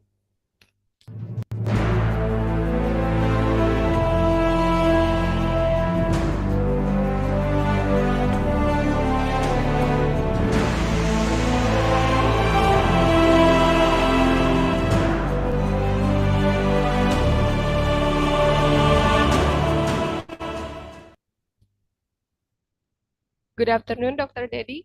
It's Good afternoon. Yeah, okay. It's a great honor to have you here and good to see you here. Yeah, me too. All right, thank you. And I would like to confirm, would you like to share your PowerPoint by yourself? Or Yeah. Okay. I want to share my PowerPoint with my own self. It's okay. Thank you. Okay, thank you. Is it my sound is loud and clear? You can hear my voice? Okay. Alhamdulillah. Yeah. Let me share it first. Wait. Okay. Is it okay? Yeah. Yes. Okay. Okay. Assalamualaikum warahmatullahi wabarakatuh. Good afternoon, all, and thank you for the previous speakers. It's very interesting topics from both of them, and I think for the next speakers too. Yeah, so I would like to share about adapting to rapid technological advancements in critical readings. See, so from the previous speaker too, we already heard that how we can manage the technological things to our educations, to our teaching and learning sessions, I think. So for me, I will share how to use it in critical readings. Okay. Wait. Yeah. So as we know, there are the cycles of technological literacy. So we have, a lot of now this day, they are easy to create some informations and to access it, and to not really easy, I think, to evaluate informations. Why I say that is very easy to create some informations in nowadays, because there is so many social media that we have it, right? Many persons just read some highlight things, and what is it? We can say that many persons just read the big topics of social media. Examples when you read some, in social media like discounts like that, and you not read the small text, right? What is it in Indonesia? We can say syarat dan ketentuan berlaku, and and not really other informations that you can get. You can access it, but when you want to evaluate it is very hard, I think, for this day. For nowadays, everyone's just wants easy to read, just like not really skimmings, not really scannings the text. Yeah, and not really details to know about it and what is the matters and what is the important things beside the text. Okay, yeah, this is the cycle that we face, I think, in nowadays. Sorry if my voice is not really clear because yeah, I have some coke and yeah, uh, what is it? A flu, you know. Yeah. Next is how we enhance language skill through technology in a very hard to evaluate many informations that we get. Yeah, we need some we need to improve, enhance comprehensions and analyze it, right? So with the critical readings, or we can say that many with general reading too, we need to have or to improve our comprehension analysis. Yeah, technology can help it, but you must be wise to use it, right? As we know, that many people's use AI.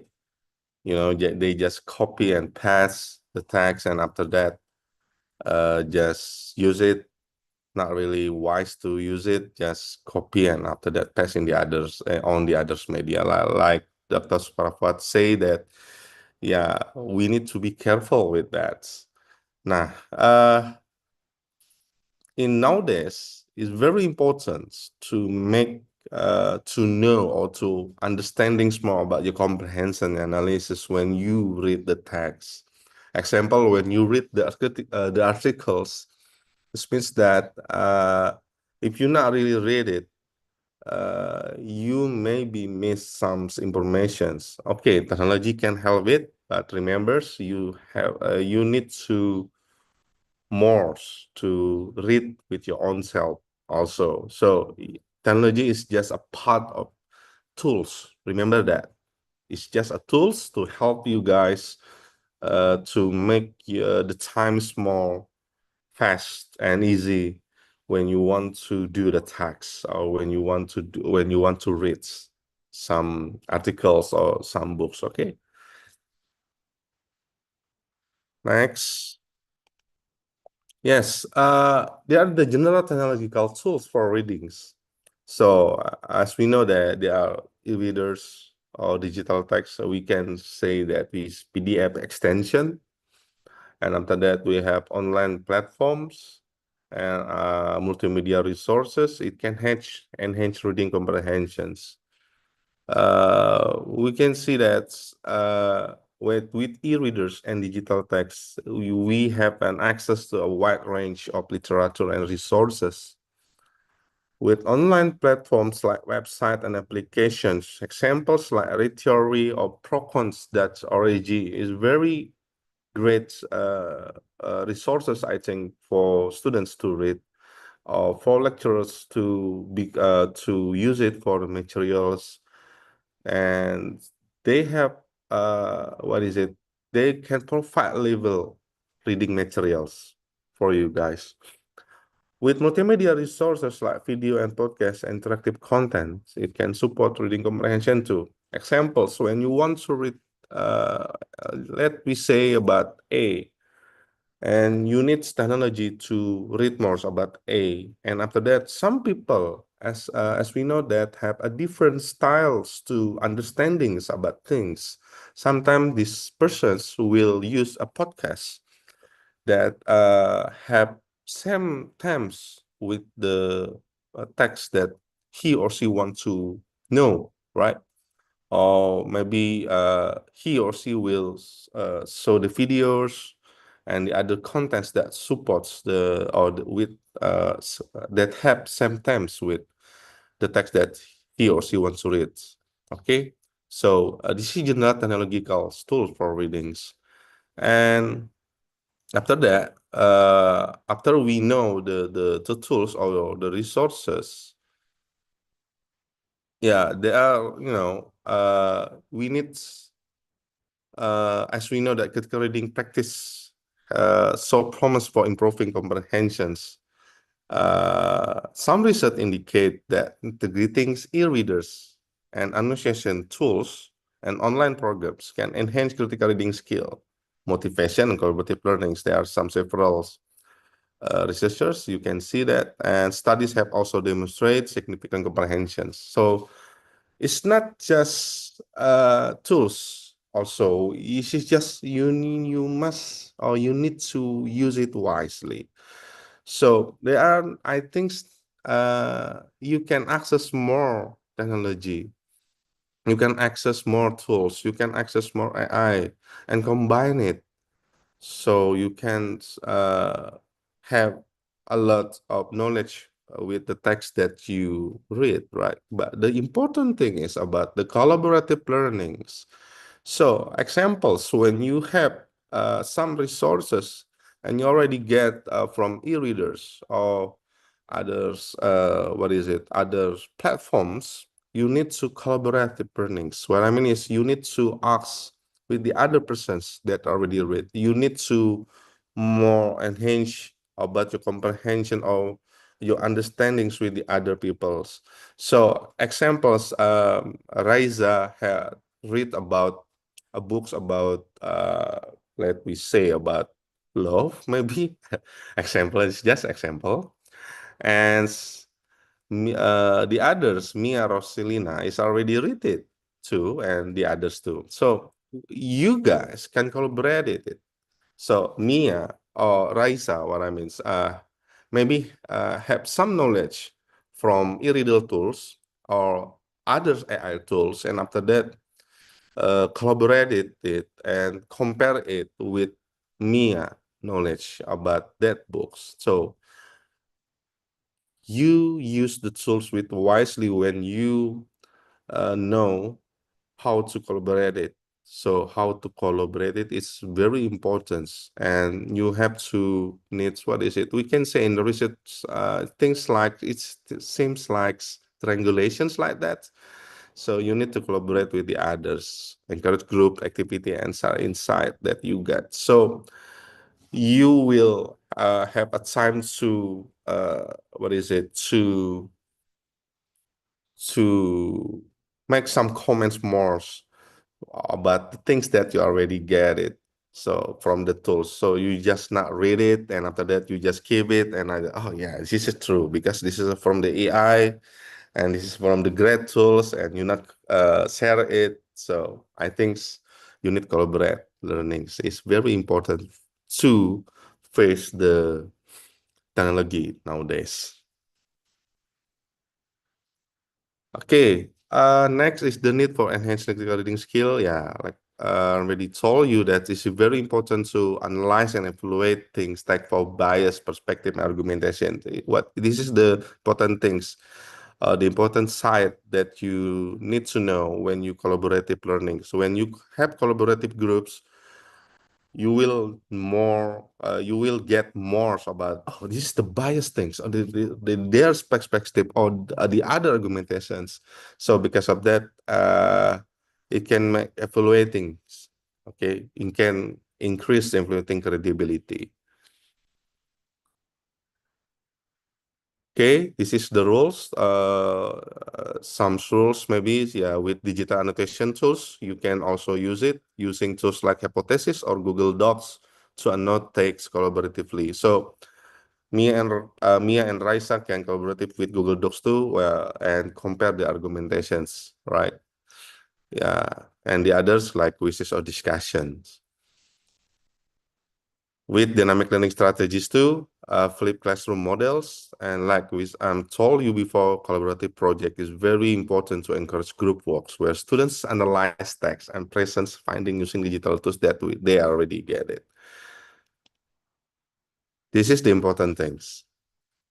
Everyone have tools, everyone use AI, but we need a good feedbacks, especially for the instructors or the educators.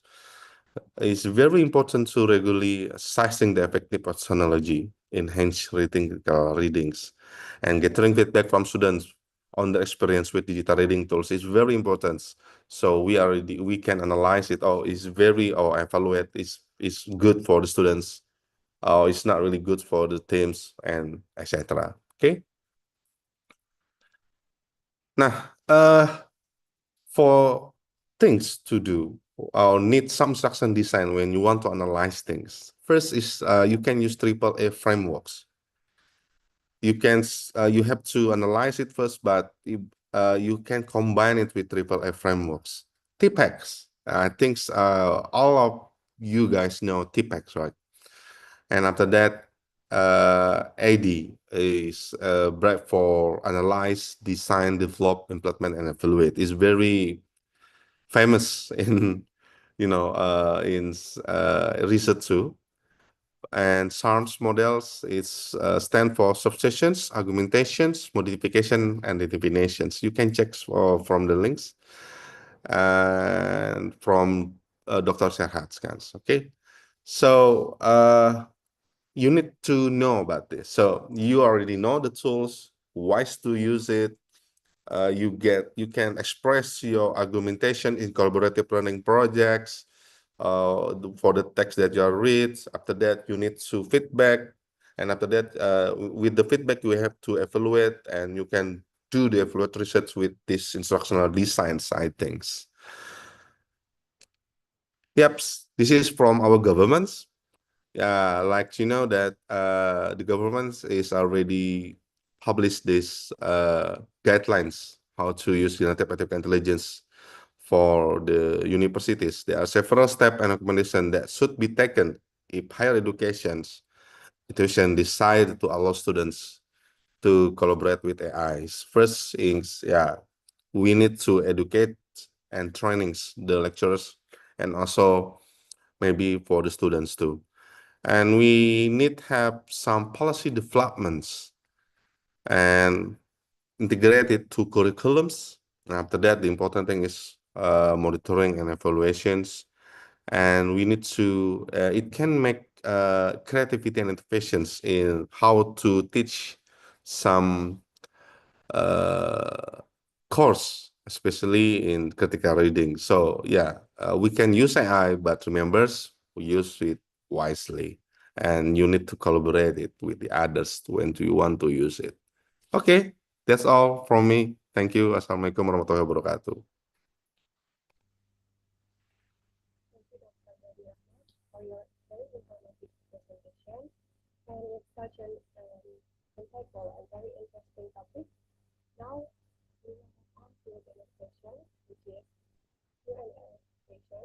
So I invited the audience to ask a question. If you have any question, you can raise your hand or. Sorry, I think your voice is not really clear, or it's just me. Sorry, Raisa. Is it clear enough now? Okay.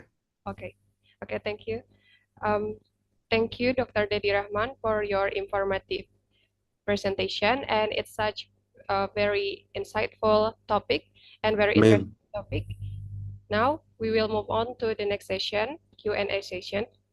And now I will invite the audience to ask the question to Dr. Dedi Rahman. So if you have any question, you can raise your hand or you can type in the chat box. I hope not. Just kidding. All right, audience, do you have any question?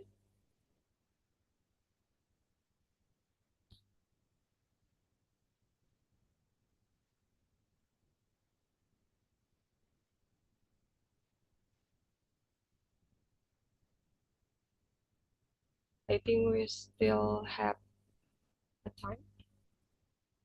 No question.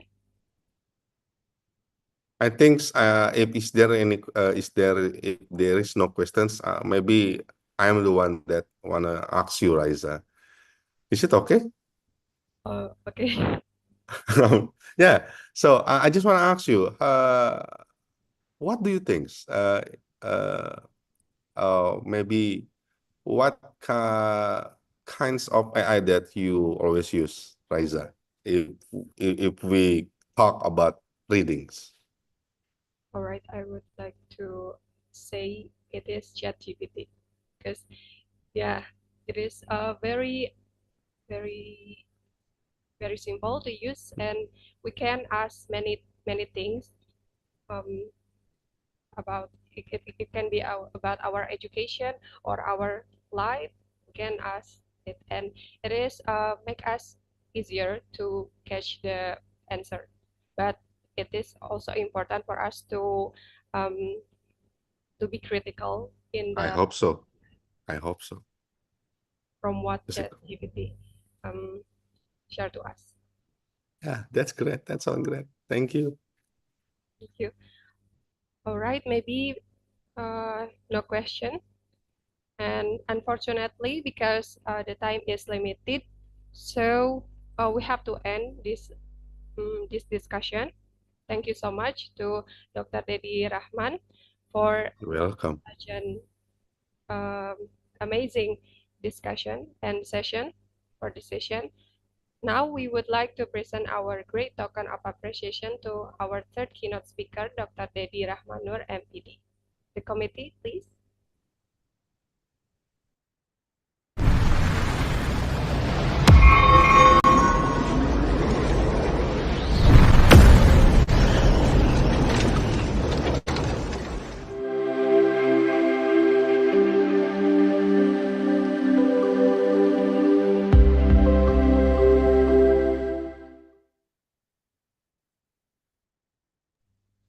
All right, thank you once again for Dr. Dedi Rahman. That's my pleasure. Yeah, thank you. Thank you. And now I will give the time back to our MC, Ms. Ningsi. Thank you. Thank you very much for the amazing presentation, Dr. Dedi Rahmanur, MPD. And also thank you, Ms. Raisa, for managing the session. Dear participants, our fourth keynote speaker is Mark Gabriel Wagan Aguilar, MBA, MSED. He is from Emilio Aguinaldo College, Philippines. And the presentation and also the question and answer session will be guided by our moderator, Fardila Martina Harris. To Ms. Fardila, the floor is yours. All right. Thank you so much, Ms. Nixie, for the introductions. Okay. But first of all, am I audible and visible? Is my voice is clear to everyone? Yes, it's great. All right. Thank you for the confirming. Okay. It is welcome all of you in this webinar. Good afternoon from Indonesia. Thank you for taking the time coming together to share the knowledge and ideas. And with great honor, I would like to introduce myself. My name is Fardila Martina Harris, and I am from Universitas Siliwangi, Indonesia.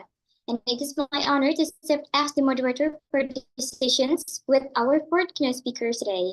But ladies and gentlemen, before we are starting the presentations, I would like to inform you how this presentation will be going on. The first one, the keynote speakers will have a maximum of 15 minutes for the presentation, followed by 5 minutes for the Q&A session. So please manage the time, and I will friendly remind you its time is mostly over. And then for the second one, it is Q&A session. It will be done after the keynote speakers' presentations.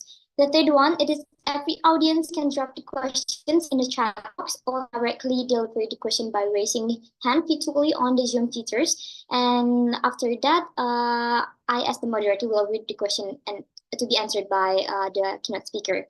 And also for the last one, every audience member is pleased to mute the microphone during the presentation, and thank you for your cooperations.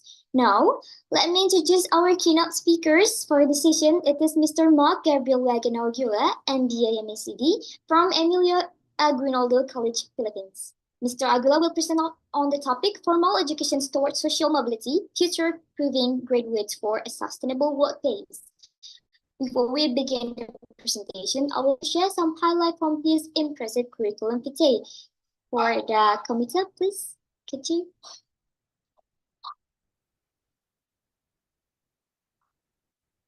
All right. Mr. Aguilar, it is from Emilio Aguinaldo College, Philippines. His education background, it is ongoing as a Doctor of Philosophy in Education, ICSW University of Technology, and also going on Doctor of Philosophy in Public Administration, Southern Philippine Academic College. For his work experiences, he is as assistant professor at Emilio Aguinaldo College from January 2020 until present, and then as a school director at ABE International College from November 2019 until June 2021. For the conferences and publications, he got more than 50 research presentations at various international conferences hosted by universities around the world, and also have published 17 published research articles in Index International Research Journals published by various universities around the world. For the awards, he also received 13 awards in research, including Best Research Paper Awards, Best Research Presentations Award, and Research Excellence Award. And then, all right, that was really great curriculum for today from Mr. Agula. Without any further ado, I am delighted to introduce our distinguished speaker for this session, Mr. Malakand Agula, MBA, and Emilio Aguinaldo College, Philippines. Hello, Mr. Agula.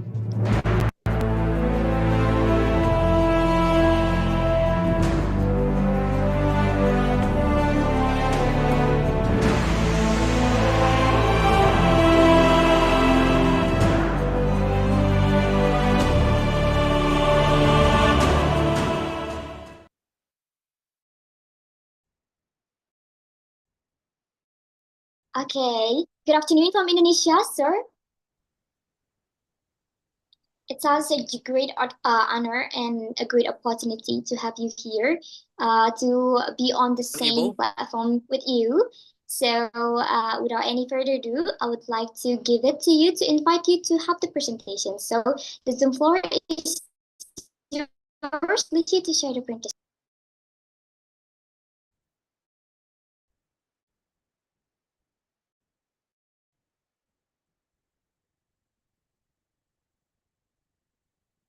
Not allow me to share my screen.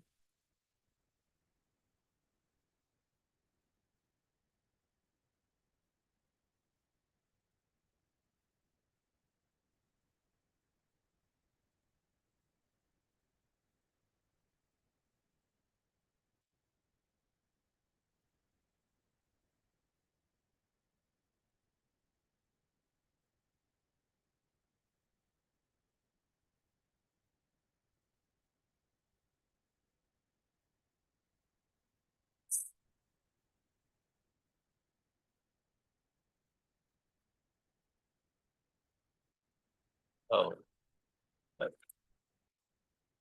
Okay, is my screen visible, Ibu? Yes, it is visible, sir. Okay, thank you once again for the introduction and greetings to all attendees and to my fellow speakers in this International Community Service webinar. It is my immense pleasure and honor to be here and be one of your guest speakers. First, I would like to sincerely thank Universitas Widya Gama Mahakam Samarinda and Universitas Siliwangi. I think this is a collaboration between the two esteemed universities, right? So thank you very much for inviting me, thus giving me the opportunity to share valuable knowledge to an international audience. You know, to all the attendees, sharing knowledge does not limit in one country. It should be global. So that's why this event is really remarkable, because you have accepted the challenge to make knowledge sharing global. Okay. Allow me to start my talk by enumerating our agenda. So basically, I am going to talk about these four topics. So first, I'm going to share some insights on the context of formal education towards social mobility. I will also talk about the shifting opinion towards formal education. We will also talk about technology and its influence on the relevance of graduates' knowledge and skills. And lastly, with the problems that I'm going to raise, I'm going to provide practical recommendations towards maintaining the integrity of formal education and producing competitive graduates. Okay, so let me now proceed with the context of formal education towards social mobility. So as we all know, for the longest time, we have been oriented that in order to succeed in life, regardless of the field, we must pursue college. That is what your parents taught you, right? You need to get a degree so that you can finish it, and then when you get your diploma, you will have a better opportunity in life. Some even further their studies by taking a master's degree and a PhD. And this is because they believe that they could reach greater heights. This has been the belief that we have since this is the promise of formal education. It is not just your parents who said this, but it is also universities and colleges around the world saying to you that this is the path that you need to take. It promises economic growth, and it promises poverty alleviation. And we also have this belief that the more education you receive, the better your social mobility will be. So in a nutshell, what formal education is trying to make us realize is that you need knowledge acquisition and you need to develop your skills by going to universities so that you can be employable. Okay, because if you graduate and you won't be employed, then you won't succeed in life. However, many people in the current times are contesting this. Hence, a changing perspective towards the significance of formal education towards social mobility. So allow me to further explain that in the next slide. Okay. At present times, many people are contesting that the idea is to take formal education to succeed. In fact, recently there has been a discussion in social media. Now, we all know for a fact that most students, most parents are in social media anymore, and most of the discussions in life is taking place in social media. So what I have observed is that there has been a discussion on which should be prioritized more by people. Is it getting a degree or honing skills that is said to be outside taking a degree to be more employable? And driven by social media influencers, many people begin to argue that studying a degree program is not really essential, given that many who graduated remain unsuccessful, some even unemployed, while there are people who have succeeded even not having a degree.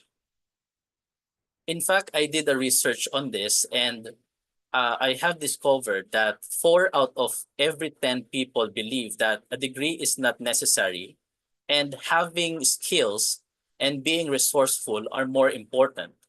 And my interview reveals reasons why people think this way. So these are the results of my research on why many people believe that it is not necessary to get a degree at the current times. The first reason is flexibility and adaptability. Many people highlighted the importance of resourcefulness and adaptability in navigating life's challenges. They emphasize that while a diploma or a degree may demonstrate academic achievement, it is the ability to think on one's feet and adapt to different situations that ultimately leads to success. Another argument that they have is real-world application. Several people noted that skills and resourcefulness are more valuable in real-world scenarios compared to academic credentials. They even argued that practical knowledge gained through experience and resourcefulness often trumps theoretical knowledge that is usually acquired through formal education. Lastly, the premise of the changing work environment. Many people argue that many job requirements nowadays are not made are not met by a lot of graduates, since many HEIs or higher education institutions were not able to adapt the changes observed in industries. So this makes formal education in the eyes of many irrelevant. Now, I would like to talk about artificial intelligence, or basically technology as a whole. As most of us already know, the world where we live today is powered by people and technology. It is not fair to say anymore that it is humans that rule the world. It's actually a collaboration or a shared practice between technology and humans. So technology has become synonymous with everything, including employment, most especially employment. To be more specific, we are living in a world where advanced technology is rampant, particularly artificial intelligence, or what we call AI. In fact, many jobs are now performed by AI. I don't know if the students who are here are familiar with that. Some of your jobs are actually taken away by technological developments. And because of this, many of the graduates compete with technology in terms of employment. So let me show this to you as an example of what I'm talking about. In recent years, the world has witnessed some jobs for humans being performed by technological advancement. So some of these are the photos on your screen. Okay. Let's first focus on the photo on the top left part of the screen. Okay, the top left part, the one with the wooden wall. Okay. These four computer-like systems are called self-serving kiosks. And these are usually found in restaurants. So with the help of this technology, customers can order their food on their own. And there is no need for human intervention. Okay? So what is the lost job there? So servers in restaurants, their service is no longer needed because there is such technology that is already existing. Another example are robots in hotels. For instance, in the photo on the top right part of the screen, the photo with a person getting something from the machine. Okay. So this is a robot sending the toiletries the hotel guest requested in his room. So if you're going to analyze it, a human or a housekeeper is not needed anymore to bring the requested things of hotel guests to their rooms. Okay, we will dig deeper later on what I'm trying to say. Another one is the photo on the bottom left part of your screen. So the one with 4 machines just standing there. It looks like an airport. Okay, focus yourself on that photo. Okay, so these are called self-admission kiosks in the immigration section. If you are traveling often, especially when you go to other countries, you might have encountered this kind of kiosk or this kind of technology when you go through the immigration process. So let me explain to you what this do. If before, you needed a person to assess each traveler in the immigration process, to check their passports, to check their boarding pass, to check their identity, and to take their photo. Now, travelers can actually admit themselves by using these machines. So this machine can scan the passport of travelers. These machines can take a photo of the travelers, and they can also take a photo of the boarding pass. So there is no human interaction needed with this kind of machines in the immigration process of international airports. Okay, lastly, I want you to focus on the photo with ChatGPT stated on the cell phone. Okay, so this is the last photo, which I believe we are all familiar with, especially the students out there. In the context of education, grammarians or language editors are losing their relevance. Why? Because there are a lot of online applications, and one example is ChatGPT. So what does ChatGPT do? This helps students with the grammar and the content of their work. For instance, essays. I heard Raisa saying earlier that she uses ChatGPT often. So that's what I'm saying. You don't need a language editor to look at the content of your paper. You don't need your teacher to check the grammar of your essays, because you can ask ChatGPT to check the content of your paper, and ChatGPT will actually correct your grammar. In fact, this generative AIs also somehow replaces teachers. If before a student need to communicate personally with a teacher, now the student can just go online and ask whatever he needs or she needs to ChatGPT. So without asking a real teacher, the student can actually get the information that he or she needs. Okay, so what am I trying to say?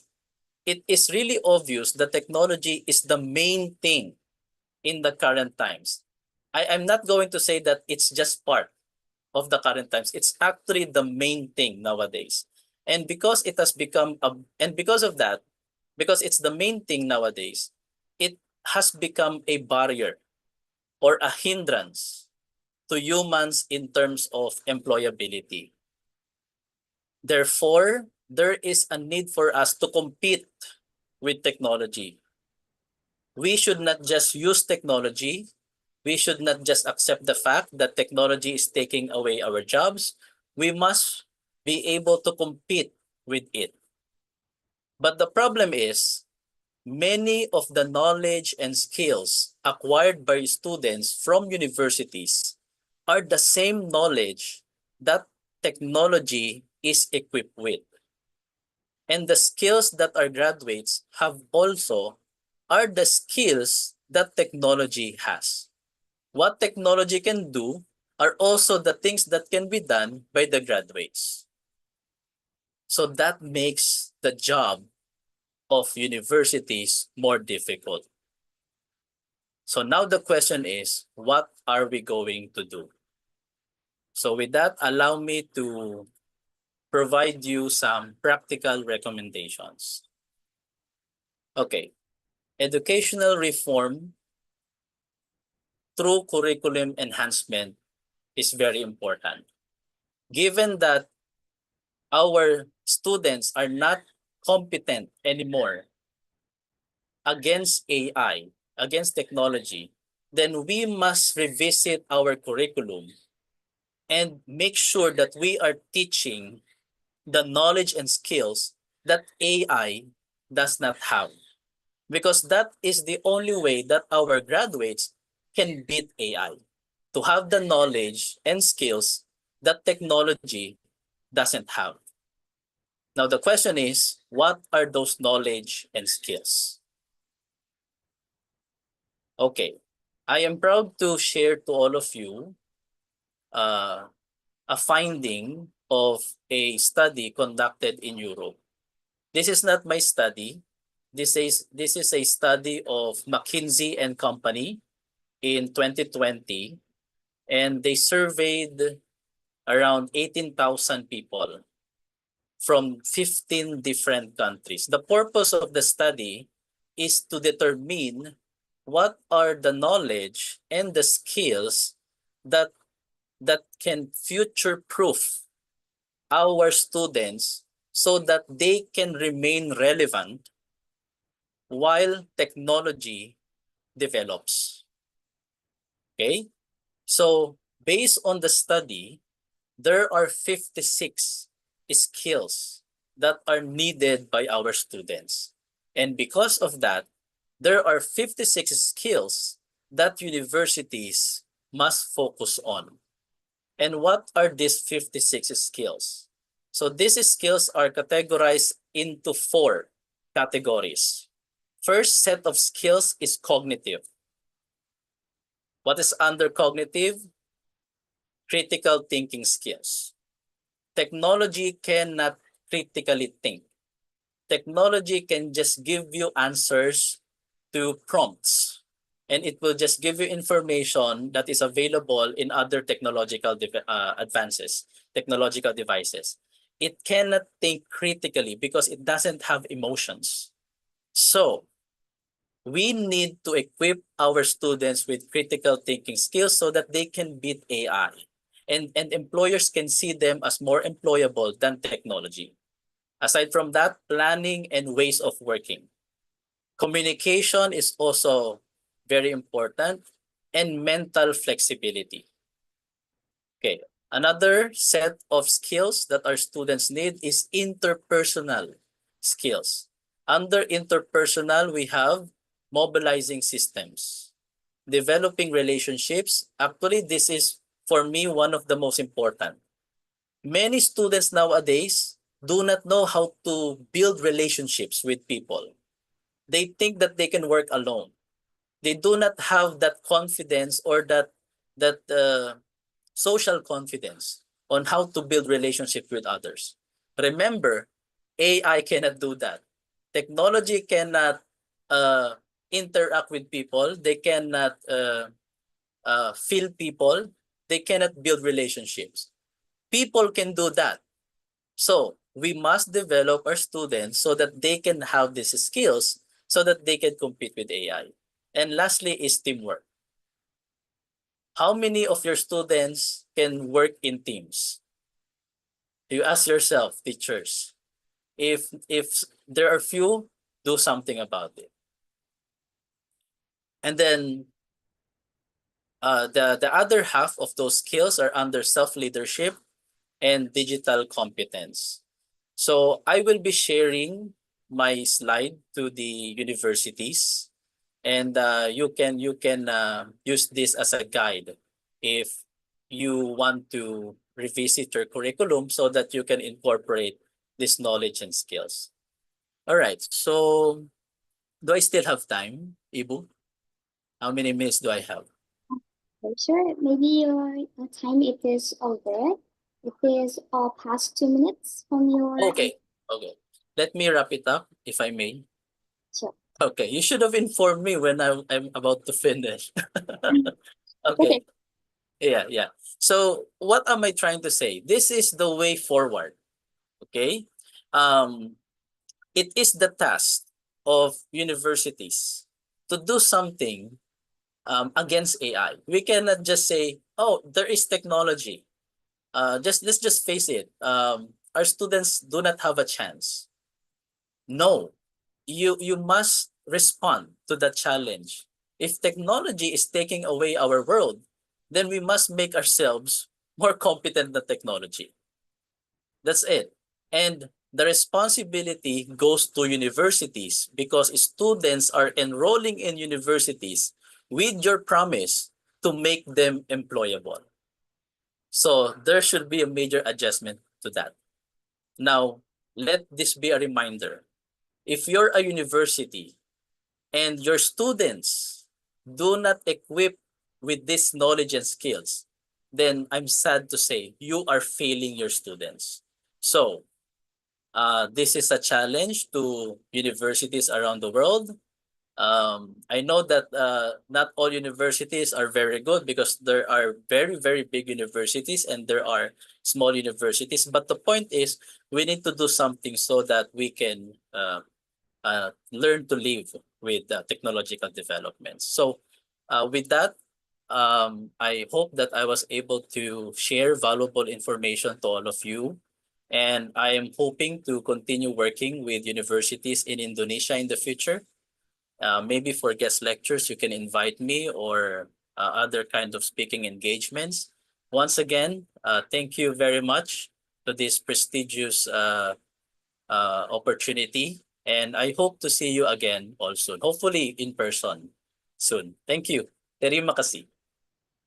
Okay, thank you so much, sir. Terima kasih. Thank you very much for your insightful and inspiring presentation. It's really appreciate the knowledge that you shared with us. All right, ladies and gentlemen, let's shift our attention to the next sessions. It is the 5 minutes questions and answer. If you might have any questions, please put it in the chat box, or if you wanted to speak directly, please unmute yourself. But first of all, please you might raise your hand virtually on the Zoom feature. So if you have any questions, please put it in the chat box. If you, okay, I have one. Okay, we have one from a question from Adi Kusuma to Mr. Aguila. It is, what if we already changed the curriculum, but our students still doesn't have eagerness to study because they think education is not important, and they think they can survive without any education background since they can rely on the AI to do everything. So what we need to do? So that is the question from Adi Kusuma, sir. Please. Thank you, Adi, for that very important question. Well, actually, I just forgot to mention, it is important that aside from universities revising their curriculum, universities also need to partner with the industry. It should be a collaborative effort between academic institutions, government, and the industry. For instance, if your university is offering medical courses, so while you enhance your curriculum, you need to make sure that the way you enhance your curriculum is also aligned with the expectation of the medical industry, because that is actually what changes the perspective of the students. The reason why many students believe that, well, that the curriculum that's being taught is not relevant anymore, because the practice in the medical industry is different. It's not aligned with what we are teaching. So the only solution to that is really for universities to collaborate with these industries that will accept our students when they graduate. And that way we can change slowly the perspective of the students. Because if there is nobody telling to the students that this is the way that they think or that they should think, if nobody is making the students realize that they don't need education, then they won't think that way. So I think that is the easiest thing or the first thing that we can do. Thank you very much, Adi. I hope I was able to answer the question. All right, once again, thank you, sir. Mr. Aguilar, so the question from Adi Kusuma. Once again, thank you so much for the valuable and knowledge that you shared with us today. I hope that you could share the presentation material to our committee to distribute to the participant if you might. And also, I would say thank you again, and I hope we could meet directly maybe in the next opportunity.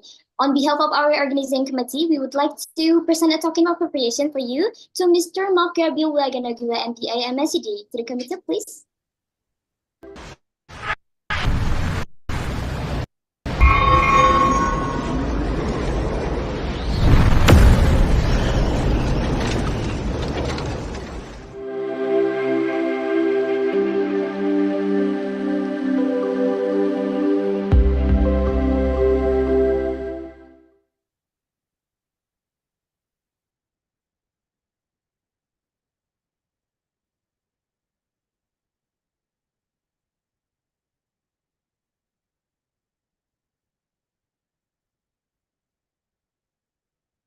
All right, that's a wrap up of our presentation today. Thank you very much, so once again, for your contribution to this event. It's such an honor to have you here, and I will return it back to our MC, Ms. Lucy, please.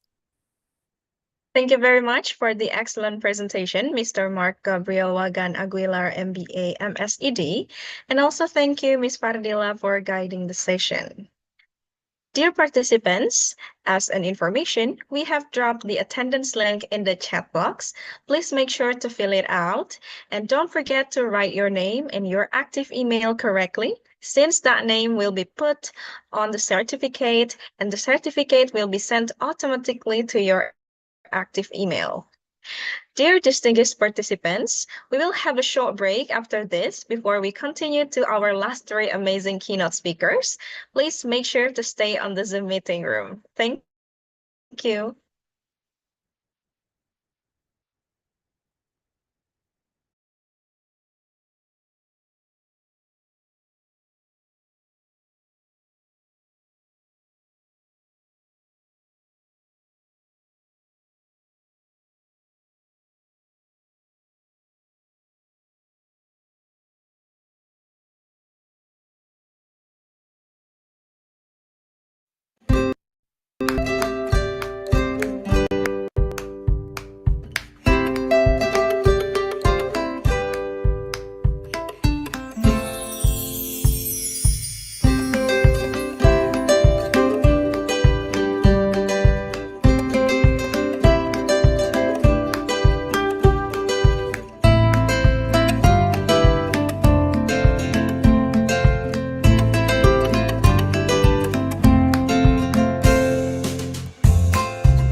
All right, thank you very much, dear participants, for staying here with us.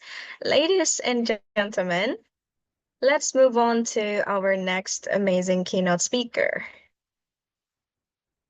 The next speaker is Professor Dr. Ahtem A. Zelilov from VI Vernadsky Crimean Federal University, Russian Federation. It's such an honor to have you here, sir.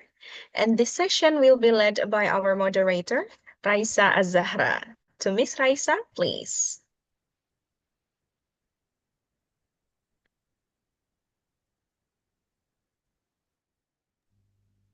All right, thank you, Miss Ningsi. Is my voice clear?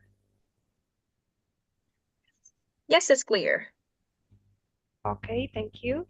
Good afternoon, everyone. Thank you for joining us to our webinar today. I would like to introduce myself. My name is Raisa Azahra from Universitas Siliwangi, Indonesia, and I'll be the moderator for this session. Before we begin, let me explain how this session will go. First, the speaker will have a maximum 15 minutes for the presentation, followed by a 5-minute Q&A session. I will kindly remind the speaker when there are 5 minutes left. Second, after the presentation, you can ask questions by raising your hand to speak directly or typing in the chat box. I, as the moderator, will read the questions to be answered or mention the audience who delivered their question directly. And third, please keep your microphone muted during the presentation to avoid distraction. Thank you for your cooperation. Ladies and gentlemen, our fifth keynote speaker is Professor Dr. Ahtem A. Zelilov from VI Vernadsky Crimean Federal University, Russian Federation. Now, it's my great honor to introduce our keynote speaker, Professor Dr. Ahtem A. Zelilov. Professor Zelilov is a distinguished academic with a PhD in philology and general linguistics from Donetsk National University, along with a Doctor of Philosophy degree in English, specializing in Oriental languages, earned with honors. Currently, he serves as honorary adjunct faculty at the School of Social and Management Sciences at Mariam Abaka American University of Nigeria, Professor Dezilop is a regular member of TESOL, QUITE, and the Thai Association for Applied Linguistics. He also contributes as an advisory board member for the Association of International Politics and Security Studies in Turkey. With his extensive expertise in linguistics and his dedication to advancing education and international collaboration, Professor Dezilop is here to share his insight that promise to inspire and enlighten us all.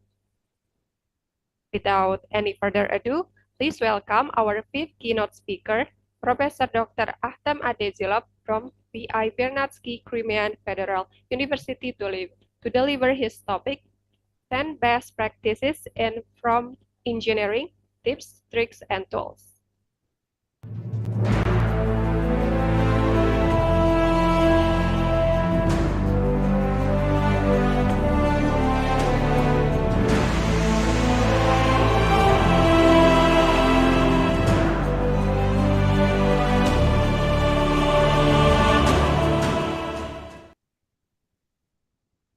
All right, good afternoon, Professor Ahtam. It's great. Good afternoon, dear colleagues. Nice to meet you. It's a great honor to meet you all here, worldwide speakers. On behalf of the Crimean Federal University, named after Vladimir Ivanovich Vernadsky, let me greet all speakers and all participants of the conference, especially greetings from our International Relations Department and the Department of Advertising, Public Relations, and Publishing. First of all, I would like to thank also my colleagues, Professor Dr. Abdul Rahman, and then Professor Dr. Abdul Wafi, and then Professor Dr. Andy Asrafan for kind invitation, and for Miss Santiana too. And so my currently work is on advertising and media and public relations. And of course, artificial intelligence is one of the main issues that we are building together and implement in our studies. And we see it as micro-qualification in the world of 10 educational trends. So micro-qualification and micro-learning is one of the objects we implement, and we design our curriculum and bring all activities and practical lessons and lectures and sessions in order to make our students more flexible in the context of content making, marketing, and digital era, digital economy, and digital education. Let me share my screen and my presentation today. Okay. Klik Zoom kalau.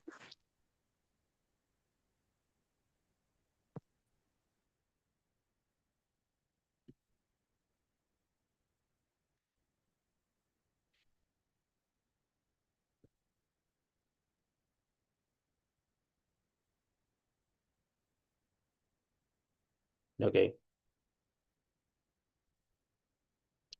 So AI and prompt engineering is one of the main topics that we're working with our students, implementing in the curriculum, training bachelors and masters in the course of advertising and public relations. So now we say that large language models perform at their best with prompt engineering. And here we go to, I'm going to highlight 10 best practices that we forced with, and we go through. And I also share 7 key, let's say, prompts that will help you to develop your educational curriculum. So they will be in my last slides here in my presentation. So one thing you can highlight them and take picture of them, or whatever, I can share my presentation with you so you can use them in your educational purposes. So the prompt engineering connects humans and AI models, pieces, and ChatGPT through effective communication. It is the art of creating accurate text prompts to get specific responses from an AI model. So it involves you writing clear and readable prompts to help the AI understand what to do. So think of prompt engineering as giving instructions or asking an AI model a question to get an answer. As you tell the AI model what to do, it follows your instructions. The better you explain what you want, the better will perform your task. So the different kinds of prompts we should highlight here as questions. These are simple inquiries you can ask to get specific information. Then statements are like requesting the AI to do something to get an answer. It involves providing context or offering facts related to your requests. Examples of statements include HTML5 semantic elements help improve web accessibility. Describe the benefits of using each semantic component when designing web applications. Keywords. These are like single words or short phrases you type into the AI to get an answer. Examples of keywords include best practices prompt engineering, or keywords can be useful in case of digital marketing, especially designing marketplaces. And keywords are, let's say, the main instrument in getting relevant search for, let's say, search engine optimization. We call this SEO optimization and using our marketing purposes. And phrases, a phrase is an extension of a keyword. It gives you a word or more context and clarifies things for AI. So it knows you what you want. Example of phrases include explain some best practices for prompt engineering. So prompt engineering, large language models perform at their best with prompt engineering. By writing good prompts, you can improve the quality of the answers you get from the AI. It is an important skill for developers and anyone working with AI to get the results they want. So prompt engineering is important for the following reasons. Creativity spark. AI is more than a tool for finding easy answers. So saves times. A good prompt will make it easier for you to chat and cut to the chase of what you were looking for in no time. With one or two attempts, you can get the answer you want without chatting back and forth with the AI. Improves accuracy. A good prompt will help you get the right answers from AI model. When the AI understands your request, it will give you the exact answers you need. It is essential when dealing with technical topics where accuracy is a must. Facilitates complex tasks. It is possible for AI to handle both simple and complex tasks.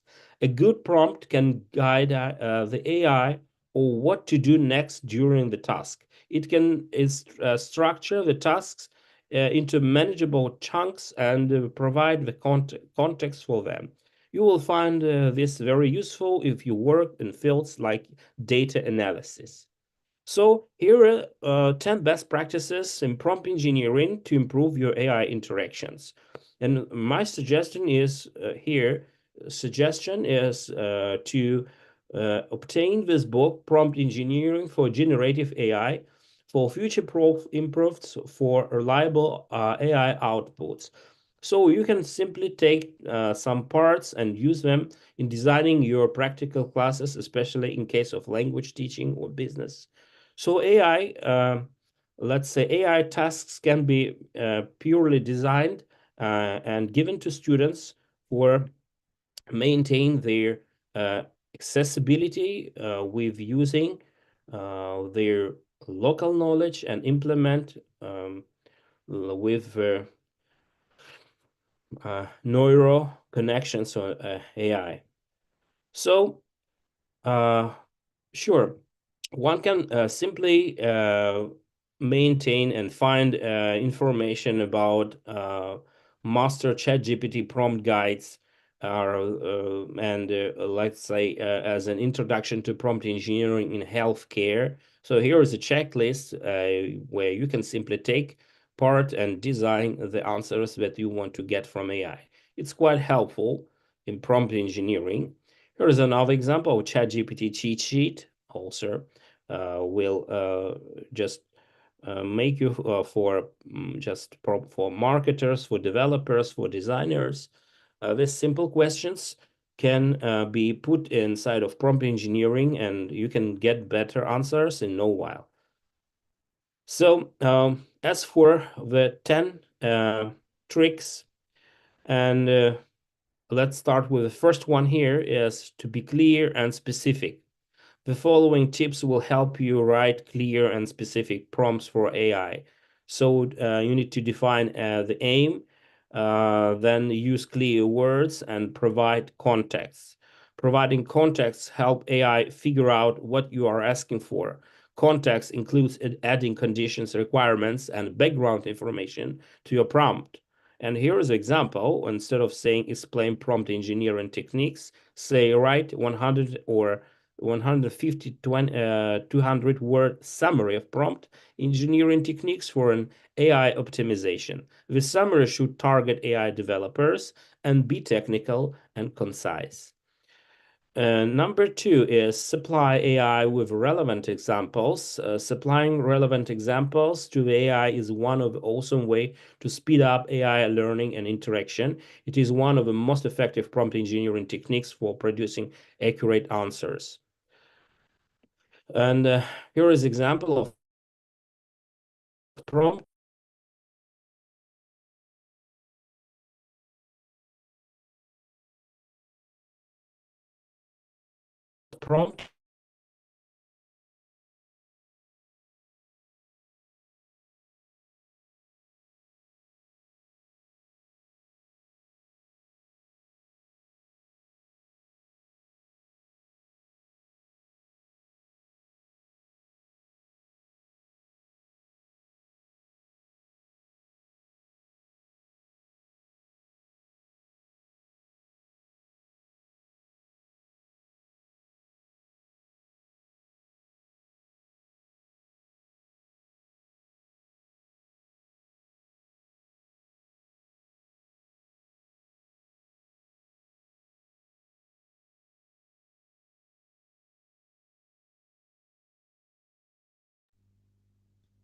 Excuse me, Professor Ahtam, can you hear me? All right, seems like Professor Ahtam has technical issue. Maybe we can wait for him for a second. Okay.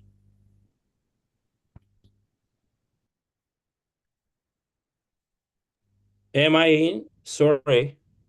Yes, I can hear you, Professor. Yeah, excuse me, it's low connection. All right, it's okay. You can continue again. Okay, thank you. Sure. So where we were given to give the AI model persona or frame reference. So the following steps to give the AI model a persona or a frame of reference. So here to give a clear instructions, paint the scenario, define skill level, specify tone, and experiment with different personas. This try different personas to find the most effective one. Okay. So here is a prompt example. You imagine you're an artificial intelligence expert. Share your thoughts on what AI might to look like in years to come. Use a technical and informative tone. Remember, you can set the tone of AI's responses to match whatever style you need, whether you want it to be friendly and so on. So for focus on positive instructions. So here's the case of multimodality. So the best approach when working with AI models is to focus on what you want them to do rather than avoid. The focus on positive instructions prompt in engineering strategy helps the AI achieve this. It helps steer the AI on the right path and results in the more creative and relevant results. So the following tips will help you write prompt focuses and start your prompts with action-oriented verbs: generate, create, provide. Concentrate on key requirements you want in the result, or accessible, engaging. Don't use words or phrases that tell the AI not to do. So don't, not, never, and avoid. And highlight the important conditions the AI must meet: secure and accessible. So here's a prompt example: what not to do and what to do. And number 5, get better answers by providing data. Provide concrete data to the AI helps it gives you to correct answers by being specific and detailed. For example, prompt: write an article on artificial intelligence. Concrete data: write an article discussing how AI improves healthcare. Discuss its effect on patients' care and examples of AI tools for finding drugs, like NVIDIA's Clara's platform. Then number 6, try chain of thought prompting. This chain of thought prompting technique helps your AI models generate better responses. It guides an AI to break down a problem or question into smaller steps to give more accurate answers. And here is an example of prompt. You want to create a simple HTML page with a styled button.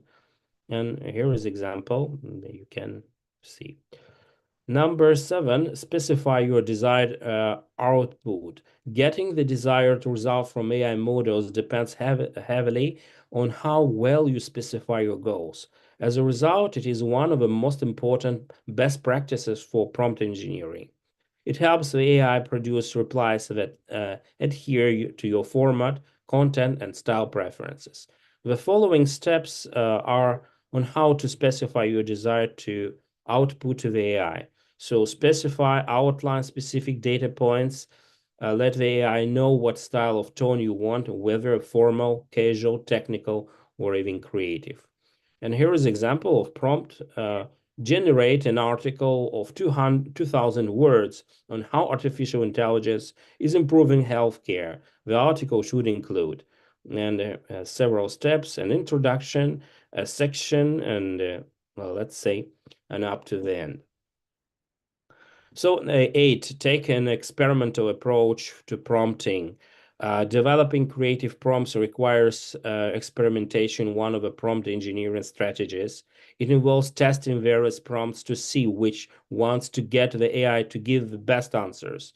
Each test helps you to get more accurate and creative results. There is also an example of tips on various prompts. Okay. Number 9, understand AI models' limitations. Knowing the limitations of AI model is an important part of writing good prompts. It lets you tailor your prompts to work around limits and get better responses. So some common limitations of AI models are as follows: lack of current data and over-reliance on patterns. AI models come with answers by picking up patterns from their training data. And for example, if you ask AI model to write an article introduction about artificial intelligence, it may start with some like, in today's fast-paced world of artificial intelligence, since it has seen the pattern a lot of similar texts. And bias training data, AI models may pick biases from their training data. These biases come out as racial or ethnic stereotypes and more. So accuracy: AI models are not perfect when delivering accurate information. They may hallucinate or come up with convincing but wrong information. It happens most times when asked about topics outside their training data. For example, AI might create details about historical events that never happened. And last here is consider potential biases and their ethical implications.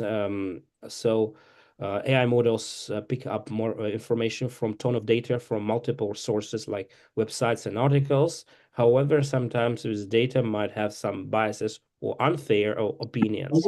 In just like a real life where stereotypes or misinformation are real.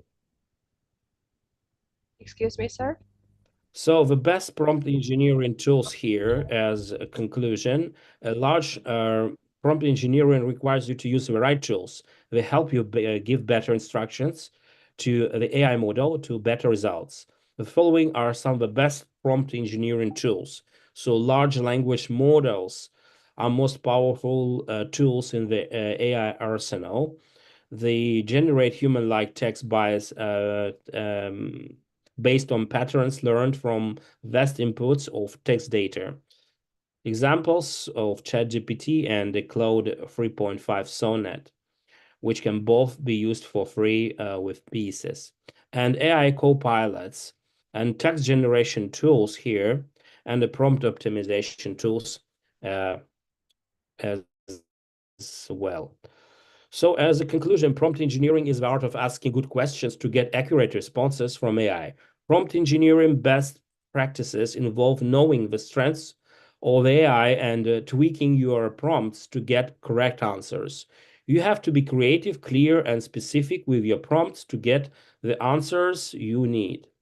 And as a conclusion, in addition, you will have 7 prompts for studying any topic. And example prompt guide 1.1 101 is also helpful, generated by Google Workspace. Is a quick handbook for effective prompts I also recommend.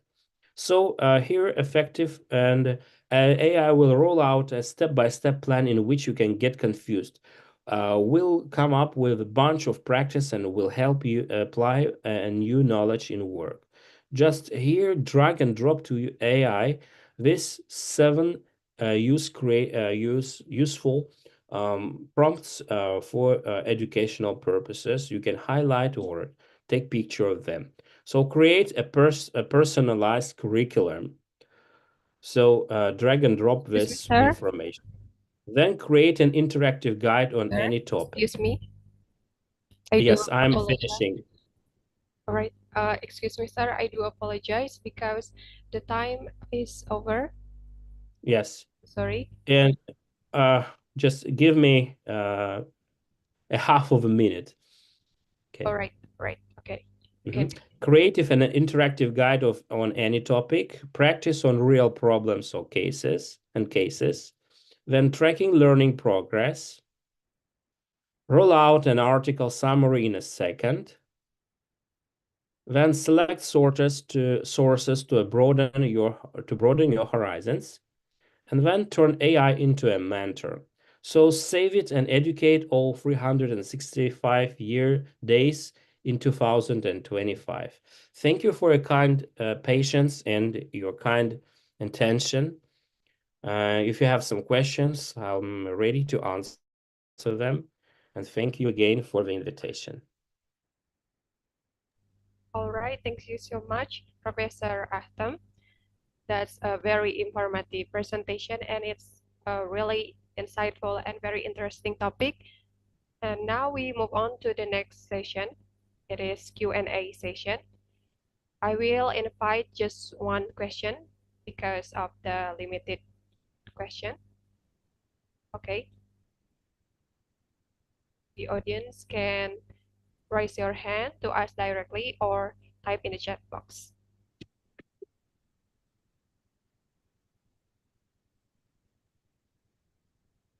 Do you have any question?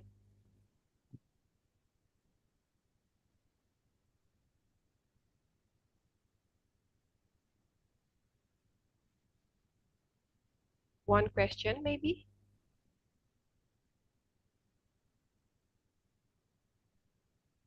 All right. Seems like there's no question, but don't worry. Maybe you can contact Dr. Professor Ahtem, for further information if you want to ask him. Yeah, okay. Thank you very much, Professor Ahtem. It's such an interesting presentation. And now we would like to present our great token of appreciation to Professor Dr. Ahtem. The committee, please.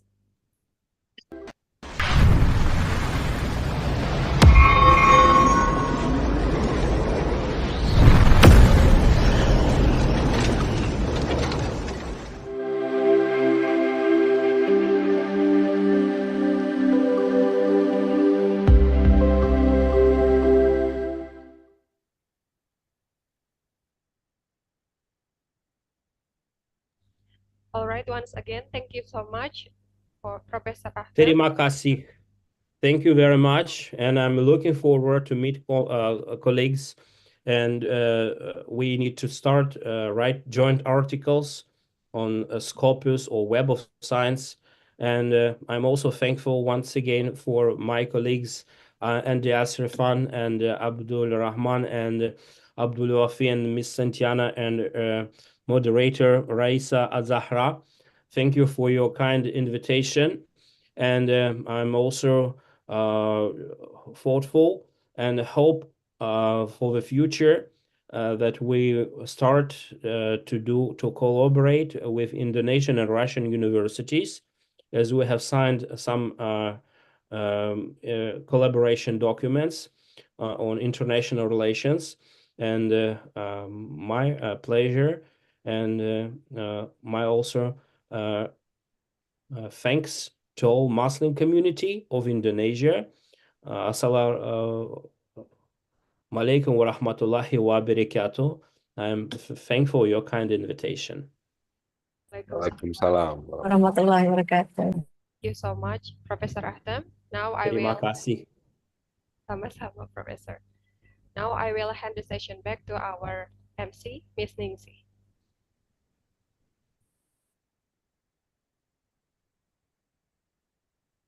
All right, thank you very much for the amazing presentation, Professor Dr. Ahtem A. Zalilov, and also Ms. Raisa for guiding the session. And the next amazing keynote speaker is Santiana SSMPD from Universitas Siliwangi, Indonesia. Seems like she's already here. And the session will be led by our moderator, Pia Respiana, SPD. To Ms. Pia, the floor is yours. Thank you, Ms. Nancy. Let me check my voice first. Am I audible? Yes, it's clear. All Yes, right. pretty clear. Thank you. Bismillahirrahmanirrahim. Assalamualaikum warahmatullahi wabarakatuh. Good afternoon, ladies and gentlemen.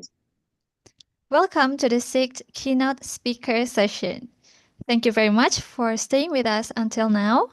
My name is Via Resviana, and it's such a great honor for me to be your moderator again for this session. Ladies and gentlemen, before starting the presentation, I would like to inform you how the presentation will be going on.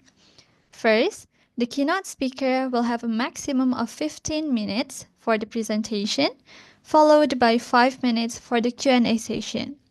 I will friendly remind you if the time is mostly over. Second, every audience can drop the question in the chat box throughout the presentation or can directly deliver the question later in the Q&A session. Third, every audience is pleased to mute the microphone during the presentation. Thank you. Ladies and gentlemen, our keynote speaker for this session is Mrs. Santiana SSMPD from Universitas Siliwangi, Indonesia. Allow me to read her great CV. The committee, please.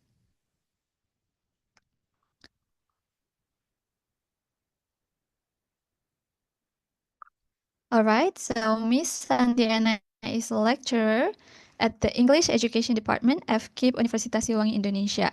She also holds several important roles, including serving as the editor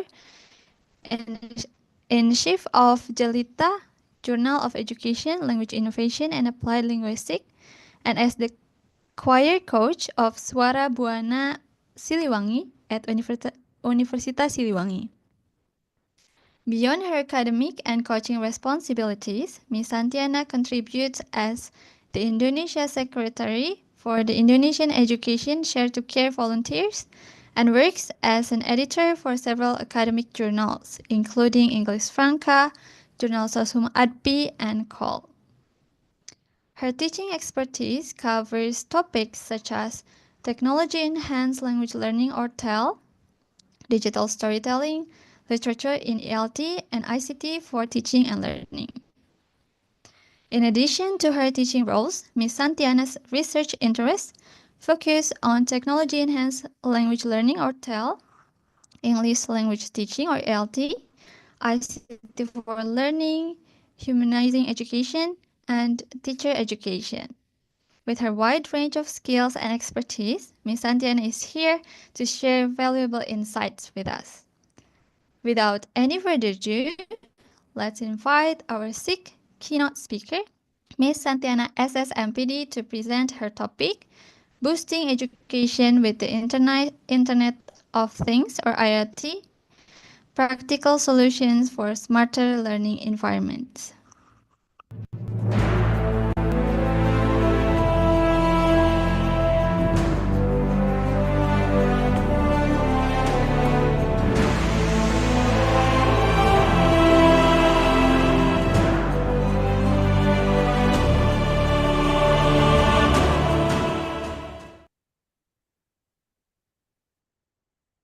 All right. Good afternoon, Ms. Santiana. How are you today?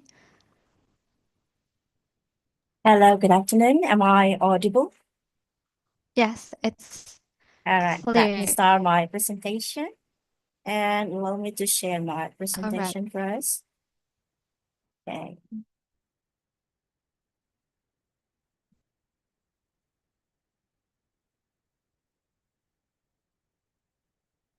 All right, can you see the screen? Yes, Miss. All right, thank you very much. First of all, I would like to say thank you to the moderator, the beautiful moderator, to allow me presenting my topic today, boosting education with Internet of Things, practical solution for smarter learning environment. I'm Santiana from Universitas Siliwangi, and I as the big keynote speakers in International Community Service Webinar 2025 with the theme Enhancing Technological Literacy in Education, Adapting to Rapid Technological Advancement. All right, ladies and gentlemen, here is my short biography and already been read by the moderators. And here's the menu for today. The first one is understanding IoT in education. The second one is IoT integrating learning environment. The third is LMS Canvas and IoT integral application and solution. All right, ladies and gentlemen, talking about the IoT, I will begin with the understandings of IoT in education, and I will invite you all to join my book club, and I want to know about your understanding about the IoT. Do you know about the IoT? You can join with my book club by screen the code, QR code, or you can also go to the WooClap.com and enter the event code there, TYRXSS, or you can scan the barcode there. Okay, I try to check the responses first.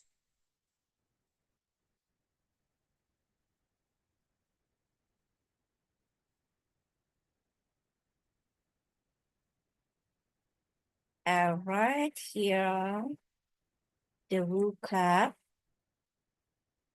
Yes, that's fine. And then try to look at, okay.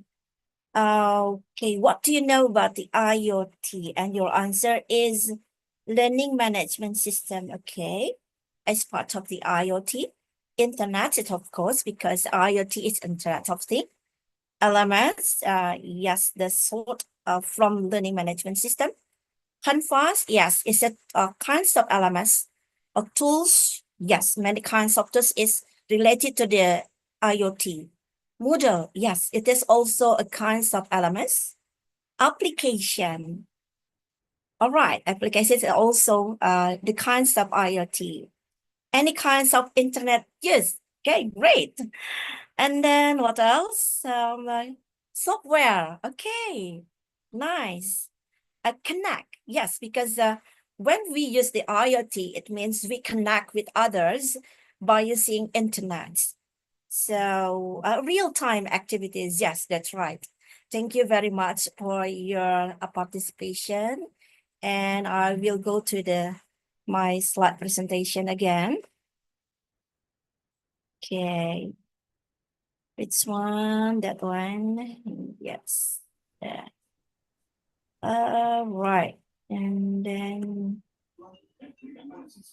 yes, I will continue my presentation.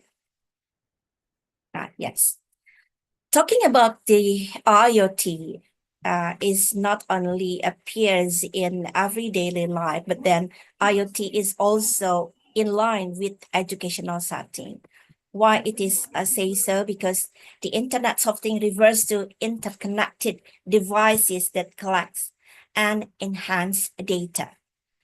Why it is very become important nowadays? Because there are so many benefits of IoT in learning environment.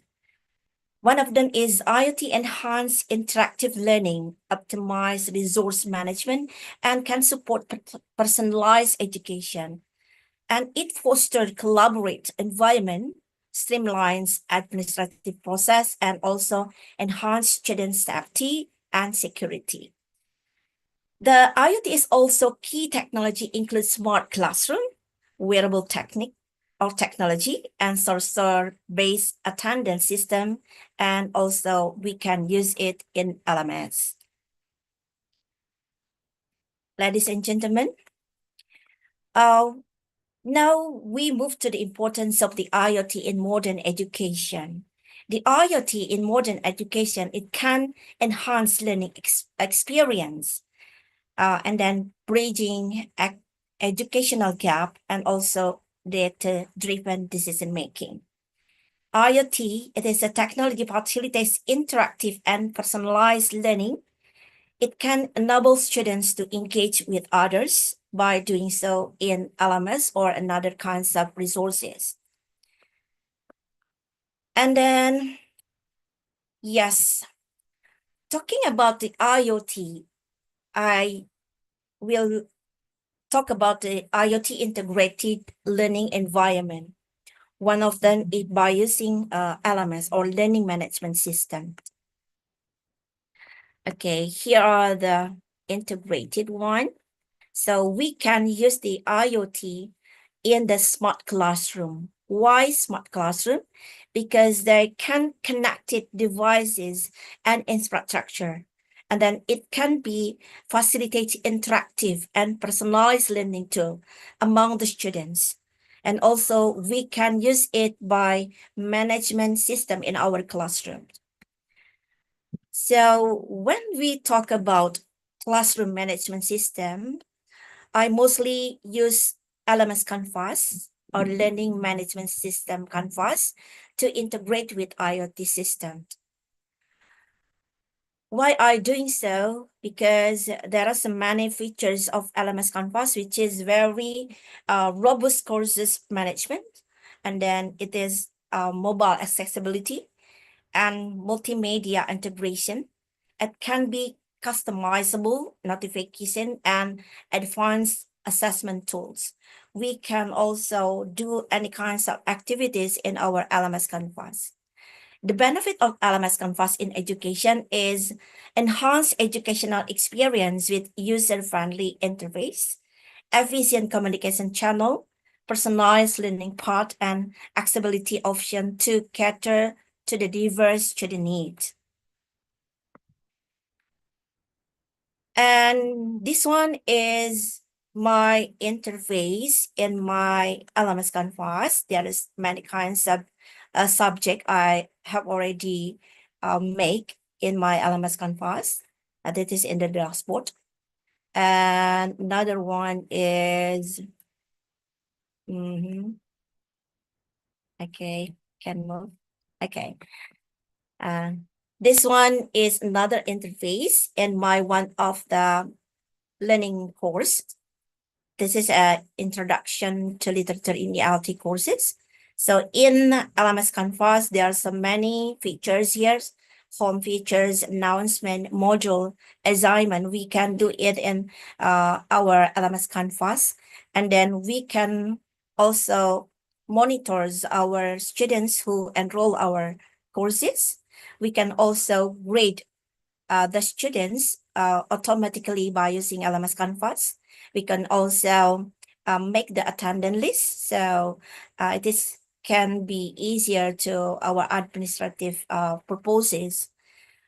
And then we also can use the Zoom meeting on there, make a kinds of discussion, so we can interact with our students in our LMS Canvas by watching them and catch them while doing the discussion. And we can also make a quizzes in our LMS Canvas, any kinds of rubric, and we can also put our files, syllabus, and so on and so forth. And this one is another interface in my LMS. Okay. Yes, it is for technology enhanced language learning. And yes, because in my daily life, I use LMS Canvas to integrate with IoT. So I want to deliver a little bit talk about the practical application and the solution, how to integrate LMS Canvas with the IoT or Internet of Things.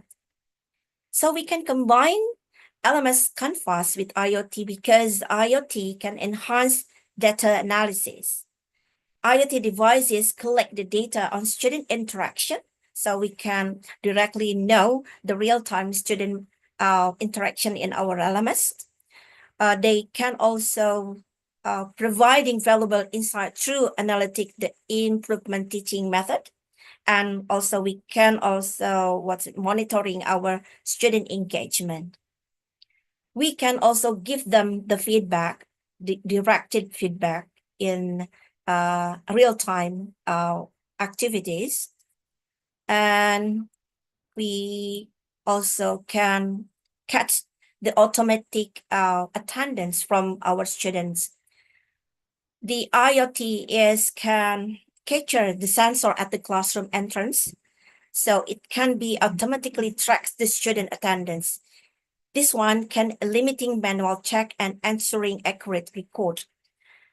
And with LMS Canvas, we can also personalize learning path. So by analyzing student data, LMS Canvas can create customized learning path, catering to the individual needs and also their strength. And we can also use LMS Canvas, can be integrated with the IoT. And I put here some kinds of IoT, which is the fun gamification. I use Kahoot and also quizzes to make learning more interesting, and it can be used to several kinds of IoT gamification actually.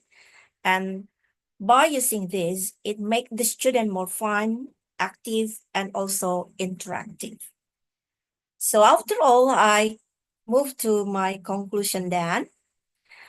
I can say that the integrations of IoT in education enhance learning experiences, streamlines administration, and addresses disparities. Tools like LMS Canvas further improve course management, adaptive learning, and engagement tracking, making education more inclusive and also innovative. And IoT plays a pivotal role in creating smarter, connected classroom and shaping future-ready learners.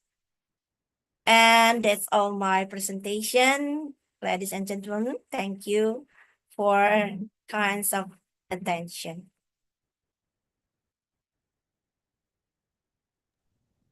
All right, thank you very much, ma'am, for such an insightful presentation. So now I would like to invite the audience. If you have any questions, please you may drop it in Yes, the chat box, please. or if you want to say it directly, you can raise your hand. All right. All right. Yes, please. If there is, okay, while waiting for the other audiences to ask questions, All maybe I right. have a question for you, ma'am. Okay, please. Yeah, I'm really interested in the topics that you are presenting today.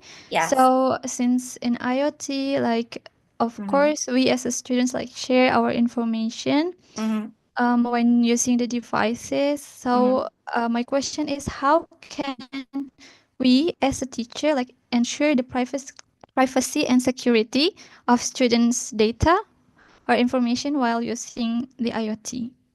Okay. All right. Thank you for the awesome question. How we can what's that, as a teacher, make sure that our data is secure enough, yeah. Is that your question? Yes, ma'am. Okay. All right. Thank you very much. And yes, because the IoT, it can be accessed by any kinds of people. So as a teacher, we should ensuring security in IoT, because we can also, what's that? Make the educational environment involve a combination between collaboration with IT teams. So you, for example, can use the IoT security basic. For example, learn how IoT devices function to the potential security risks, such as data breach or an authentic access. So we can also make stay updated on that data. Another thing you can use is we can also stay, what's that? Use the updated of school policy to what's that? To guideline for IoT usage. Another thing that we as a teacher can do is practice good password management. Okay, so please use the strong password or unique password for all IoT devices and related to platform.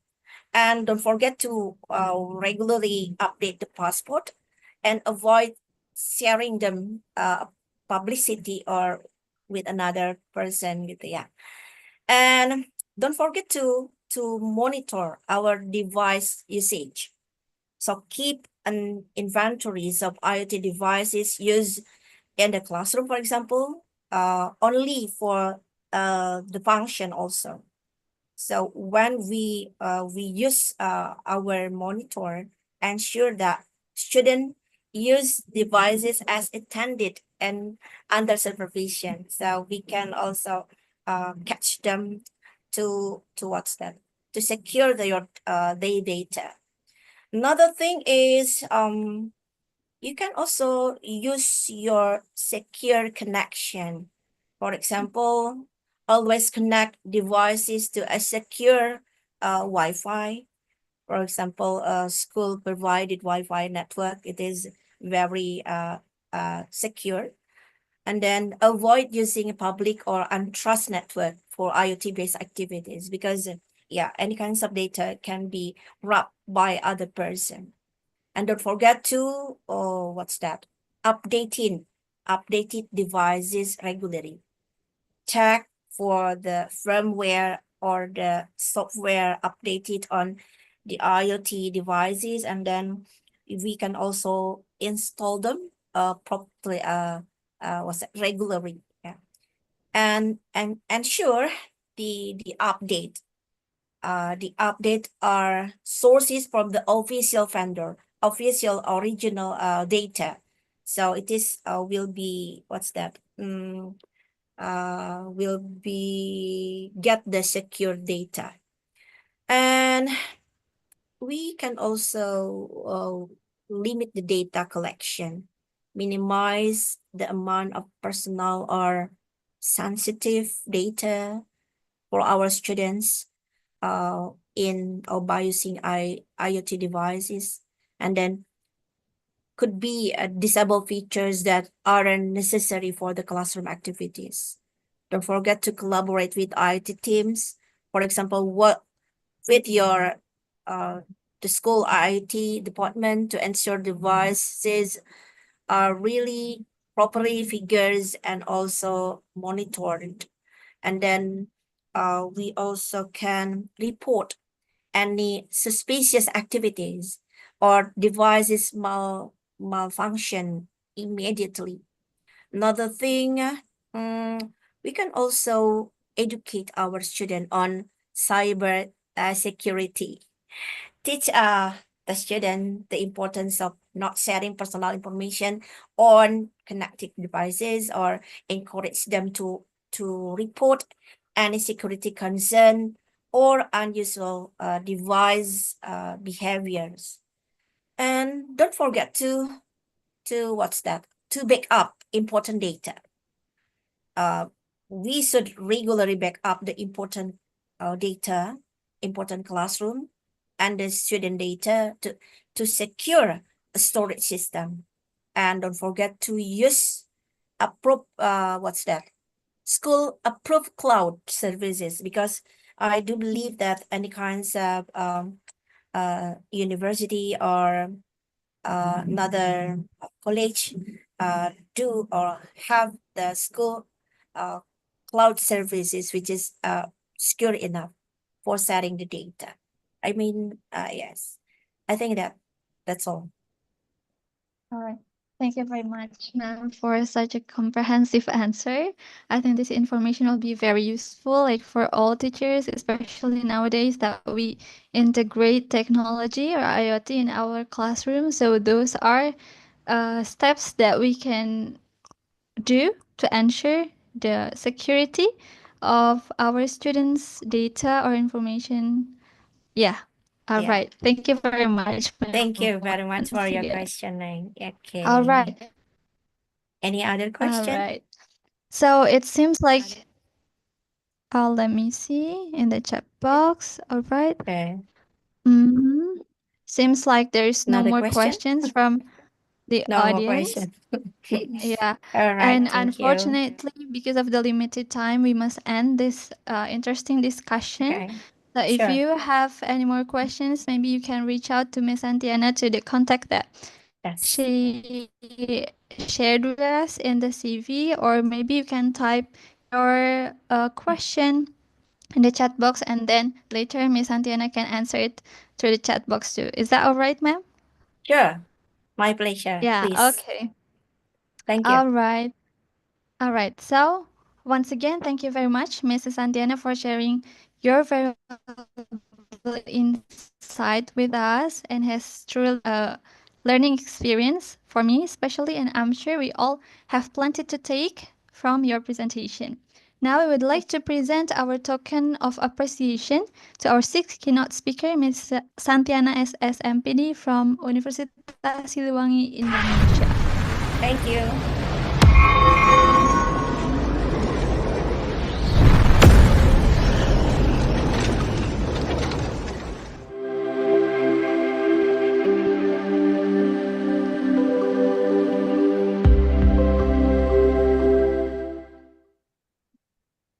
Thank you, dear. Thank you very much, ma'am. Yeah, you're welcome. All right. With that, now I will return the session to our MC, Miss Ningsi. Please. Thank you very much. Right, thank you very much for the outstanding presentation, Ms. Santiana SSMPD. And also thank you very much, Ms. Pia, as the moderator, for guiding the session and the question and answer session. All right, ladies and gentlemen, now we have come to our last keynote speaker. He is Jamiu Temitope Sulaiman, BEd, MEd, TRCN from Grand Plus College of Education, Nigeria. It is an honor to have you here, sir. And the session will be guided by our moderator, Dila Prilajayuna, SPD. To Miss Dila, please. All right. Thank you very much, Ms. Ningsi. Am I audible? Yes, it's loud and clear. All right, thank you. I warmly welcome the audience, and I'd like to thank everyone for being here today and for your participation throughout the webinar. Although we're nearing the end of the event, I hope you stay energized and engaged for the final presentation sessions. And with great honor, I would like to introduce myself. My name is Dila Prilajayuna, and I'm from Universitas Siliwangi, Indonesia, as the moderator for the final keynote speaker presentations today. All right, ladies and gentlemen, before starting the presentation, I'd like to inform how the presentation will be going on. First, the keynote speakers will have a maximum of 15 minutes for the presentation, followed by 5 minutes for Q&A session. So please manage your time, and I will friendly remind you if the time is mostly over. Second, Q&A session will be done after the keynote speaker's presentation. Third, every audience can drop the question in the chat box or can directly deliver the question by raising hands virtually. And I, as the moderator, will read the question to be answered, or I will mention the audience who delivered the question directly. Fourth, every audience member is pleased to mute the microphone during the presentation. Thank you. All right, ladies and gentlemen, the seventh keynote speaker for this session is Mr. Jamiu Temitope Sulaiman, BEd, MEd, TRCN from Grand Place College of Education, Nigeria. All right, and now it is my great pleasure to read the personal data of our keynote speaker. Yep, here. Mr. Sulaiman is currently pursuing a Doctor of Philosophy in Childhood Education at the University of Ilorin, Nigeria, which he began in 2024. Previously, he completed his Master of Education in Childhood Education in 2023 and his Bachelor of Education in Primary Education Studies in 2019, and all from the same institution. And professionally, he serves as the Dean of the School of Education, specializing in early childhood and primary education, and as Students Affairs Officer at Grand Place College of Education. And his research focuses on key areas such as elementary mathematics, teacher education, teaching strategies, and flipped learning. He has also received notable awards, including second best presenter at the 2024 ICSW in Indonesia and best presenter at the 2023 International Conference on Technology, Education, and Science. With such an inspiring background, we are honored to have him with us today. And without any further ado, let's invite our final keynote speaker, Mr. Jamiu Temitope Sulaiman, BEd, MEd, TRCN, to present his topic, Enhancing Technology Literacy in Education. Okay, good morning. Okay, yeah, good morning, sir. Good afternoon from Indonesia.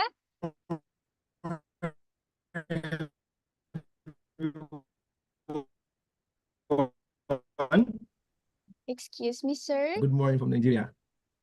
Oh, okay. Okay, permit me to share my screen now. All right. Can you see my screen now? Okay, It's good still morning. loading. Okay, it's great. Good, okay. Yep. Okay. All right. Permit me Mr. to thank you very much to okay. Thank you very much to Yeah. Universitas de Widya Gama, Samarinda, and Universitas de Siliwangi, and also special thanks to Santana SS MPD for this opportunity to present this great international conference seminar. The topic for this morning, I'll be talking about enhancing technological literacy in education.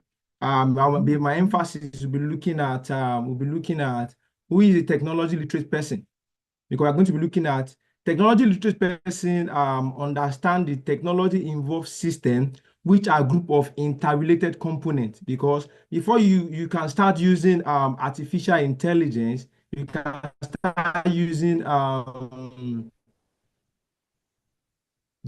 different technological tools and devices. You have to have the knowledge of, you need to work around these tools.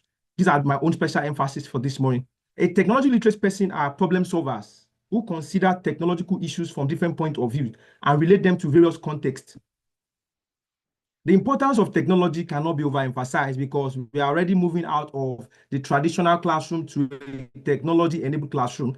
Now, women have to relate to different technology devices to enhance how they deliver in terms of teaching and learning activities. Is now in the global world, in the global space, different researchers, teachers, educators now have to interact with technology materials to make for the betterment of their presentation for teaching and learning activities.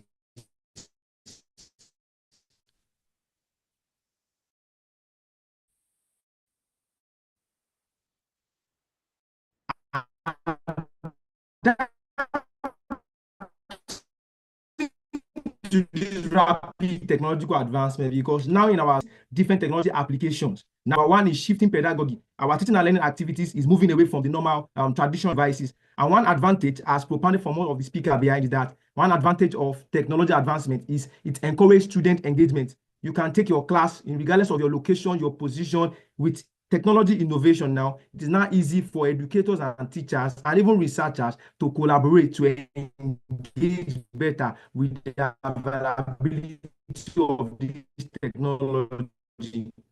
I also emphasize on what do we use with the technology.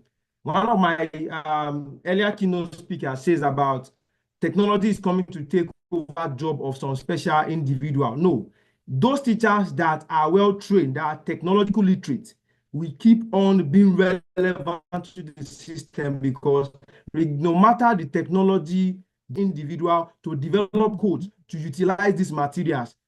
A laptop cannot work on itself by itself. A teacher has to instruct the laptop, incorporate the content. So the place of a technology literate teachers cannot be taken. It's only a teacher that is not advanced in terms of technology that technology is going to come and replace. That's a particular point around that.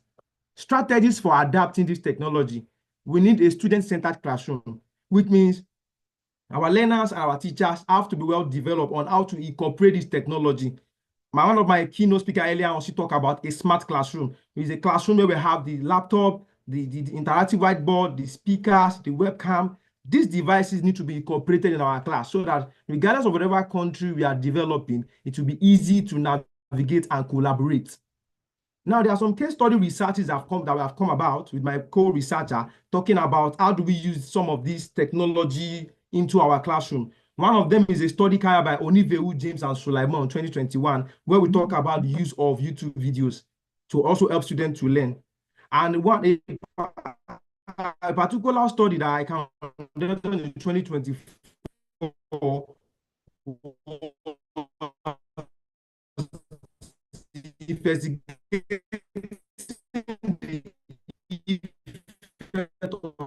traditional flip. In traditional flip, for example, it gives WhatsApp, we use the parents were involved, we could send content to the use, they play with they watch cartoons and the like, hint on how to use, to be familiar with this technology. Likewise, teachers also in class, it makes learning more easier and interesting to learn. Another similar study to emphasize the importance of this technological advancement was a study carried out by Dr. Banun and Sulaiman, specifically focused on Indonesian learners on using multimodal digital English book for self-learning. Now, we also have some other similar study in progress. We have tried to emphasize the use of digital animations. We also emphasize the use of pre-service teacher utilization of Canvas. So these are trending technology devices that lecturers in class can also try to teach their learners. We teach students through the Google Forms. We teach them through Zoom, Google Meet, WebEx, WhatsApp, and the likes. These are, once the teacher in training are trained with these devices, it will be easy for them to apply it in their daily life by the time they become an in-service teachers. The key technology tools for educators, we have the elements. That is the learning management system. We also have that of the value and argument reality. We also have that of the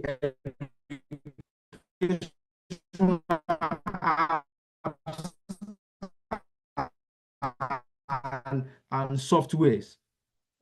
Now, regardless of the student to be exposed to, there's also an issue of these particular devices. This technology literacy is the fact that we have limited access to technology. In as much I want to take all my students with laptops or cell phone, not all students have access to these gadgets or devices. Some could be another issue is that some students are having a large resistance to change. They don't want to adjust to the next levels. Another thing we could help both teacher in training and pre-service teachers is in the aspect of professional development program. And one of the challenges in the study I carried out in 2025 in progress is still talking about one of the reasons why we are not doing more of training, professional development, is the fact that it is kind of expensive, and not all institutions or schools or school owners can afford to carry out a professional development program for their students and their colleagues. Very, very important. One way to promote digital literacy beyond the classroom is through community service projects. Students can collaborate with local organization or non-profit to develop websites. You also create digital content and provide technical support. In this way, both teachers in training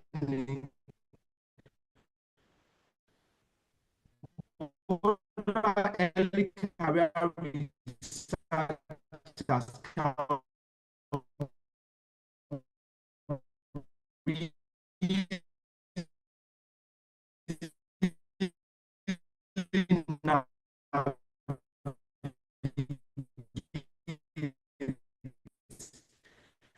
and also you can also participate in online conferences and seminars that can keep adapting to your class to have a wonderful technology training that will help everybody to engage in learning. Yes, technology has a space in our curriculum, and in blended learning we are trying to incorporate both. So the introduction of blended learning now ensures that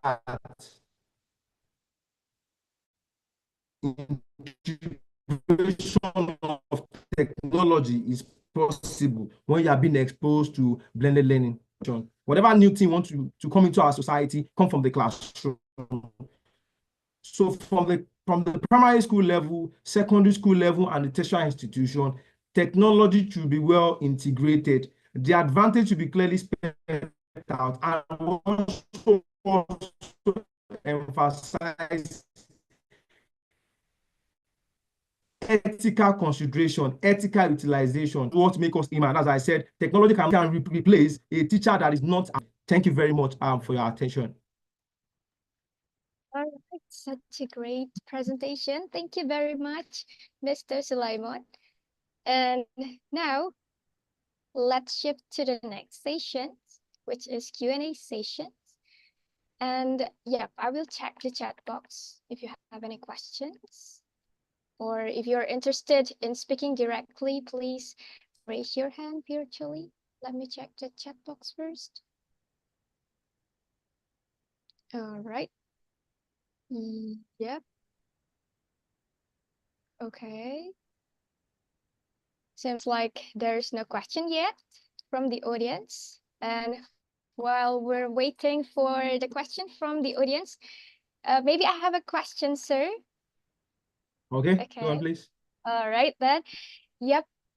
In your opinion, how can technology improve student engagement in the classroom? Yes, that's a very good question too. I have a study in progress about the utilization of digital tools. I learned it from a particular conference I attended, Dr. Santana organized, that I joined last, use of animation like the Plotagon, the Animakers, the Canvas. If these tools are being used to develop digital content, students can watch these videos and make comments. Even before, like in a flipped classroom strategy, students are given a content to watch, to listen to watch. Then after that, teachers give an engaging questions. Now, students, by giving them a content to watch, to listen to before the class, broaden their experience, broaden their understanding before you start the content. It allows critical thinking, it allows question and answer. And in this era of education in class, we emphasize more on midway approach, teacher and student collaboration. So by giving them things that are familiar with, like cartoon, animation, students understand better. They have that free mind to ask questions because they are familiar with these particular devices and phone, laptops to watch videos. Now, with technology tools available, we can create an instructional content, sending to them at home too, where they can also watch at home. The same way they watch their normal cartoon, we can incorporate the instructional content into cartoon animation, which motivates students to learn, which engage them to want to watch more of these videos. And in terms, we are leveraging on technology to positive side. Yeah, technology can make anything seems easy, and yeah, it also can make the student engage to the learning process. All right, thank you very much for your insightful answer, Mr. Sulaiman. And let me check the question box here. All right, we have a question from Miss Dian Permana. Okay, let me read the question. Okay. How to master in technology of education and how to share to our student well. All right, Mr. Sulaiman, I invite you to answer Miss Dian questions. Yeah. Yes, it's a good one. How do you have to, as a teacher in training, as a classroom teacher, you can't negate the place of professional development. Many countries around the world organize seminars. I give credit to Dr. Satiana MPD. University of Siliwangi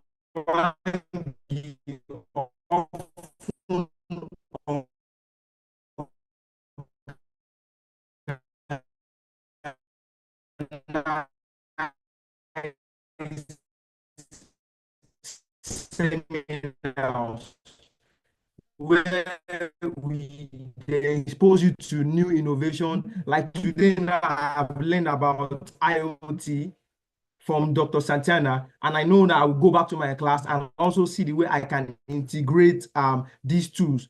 These are you also try to integrate it into your teachers. The 50 teachers also train about other tools. And the utilization of technology doesn't, like I said, in the I can use, for example, the Plotagon and a cartoon, where two cartoon animation that you present your content in a conversational way. In that way, students learn. So it can be used in even elementary school, it can be used in secondary school, it can be used in university, depending on the content you are giving. So we have for every particular area, depending on when I say which tools am I going to use to develop a PowerPoint, we have more than 10, 15, 20, 30 AI tools that can be used to develop this PowerPoint presentation. So it depends on which one are you more versed with and which one exactly do you want to apply. So, but technology, you need to know how to bend your content to suit the age, the cultural, the age and the characteristic of the stage of learners you want to learn. So I use digital animation, technology literacy to carry out my study when I was using the flipped classroom instructional strategy. All right, thank you, Mr. Sulaiman. That's a great answer. And maybe here we have one question more, and it would be the last question for this session since we have the very limited time. The question is come from Mr. Bian Chandra. I will read the question first. What degree or level of student do you suggest to apply technology literacy through community service? Does it should be applied through flipped learning or otherwise? Okay. Yes, you can't carry out the flip in a flip learning.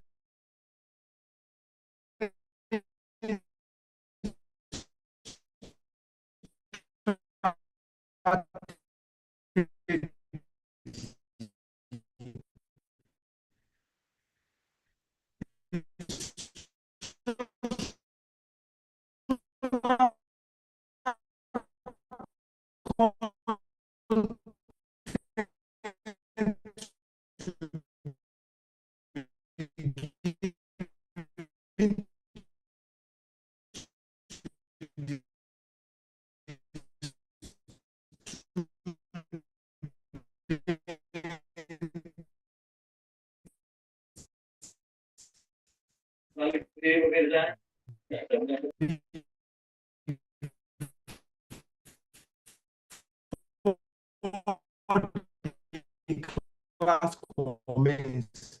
And what can make that possible is by using the technology as small as your phone. Students can watch from their home. So I'm still saying that but one of the characteristics are we as a child, and you beat the content to suit their level. Animation, making it as a very short and interesting. But if you are All right, everyone. Seems like Mr. Sulaiman has bad connection. I'm here back. Thank you very much. I'm here back. Okay. Yep. Okay. Okay, you may continue, Mr. So I just said in the nutshell, like technology can be used for learners at different level of education. It does not have a particular level that you may not use it for. It can be used for all level of education.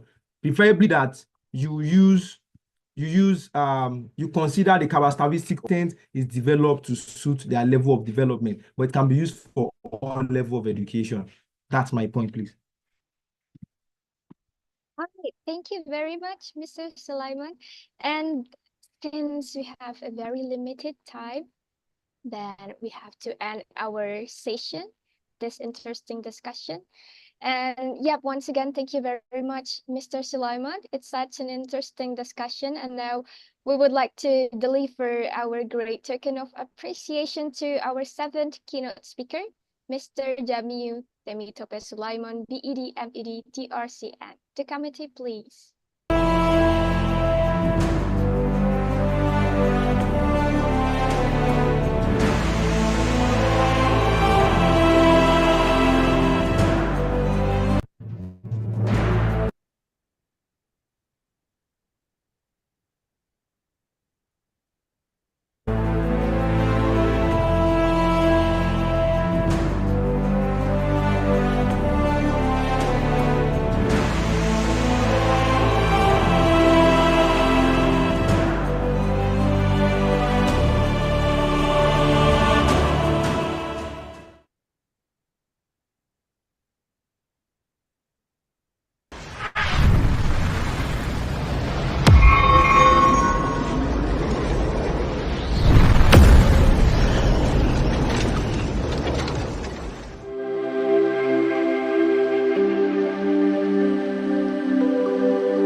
All right, once again, thank you very much, Mr. Sulaiman. And I'll give the time back to the MC, Miss Ningsi, please. Thank you very much. Thank you very much. Thanks to the Thank you organizing very committee. much for the incredible presentation, Mr. Jamiu Temitope Sulaiman, BEd, MEd, TRCN. And also thank you, Ms. Dila, for managing the session. Ladies and gentlemen, now we will have a photo session. So to all of the participants, please turn on your camera and give your best smile to the camera. All right, let me check your pose, please. You can choose any pose that you like. Just give your best smile. Right, since we don't know which slide you are in, so just keep posing, everyone. Okay, smile. 1, 2, 3. Great, that's the first slide. And the second one, still smiling. Okay, 1, 2, 3. Great. Let's move to the next one. Still smiling, everyone. Okay, 1, 2, 3. Okay, very good, everyone. Thank you so much for turning on your camera and giving us your best smile. As an information, everyone, don't forget to fill out the attendance list that we have sent through the chat box, and we will further send it again to our WhatsApp group.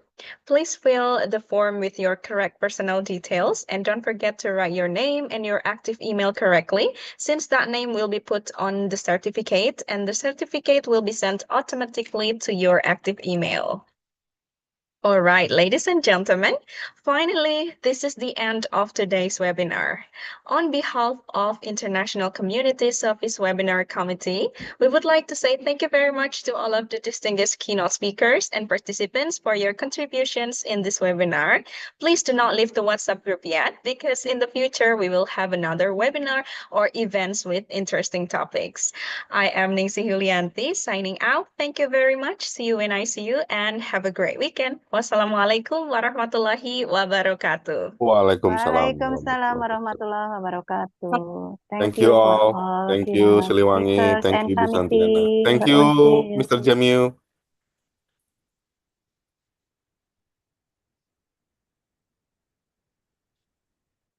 Thank you. Thank you, Sir Udipedi.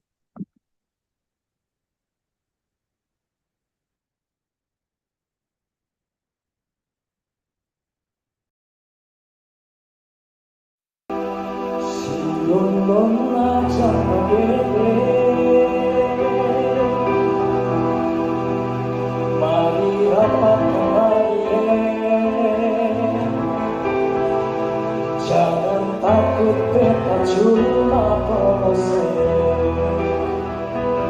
Merasa kita baik-baik. Jangan sampai oleh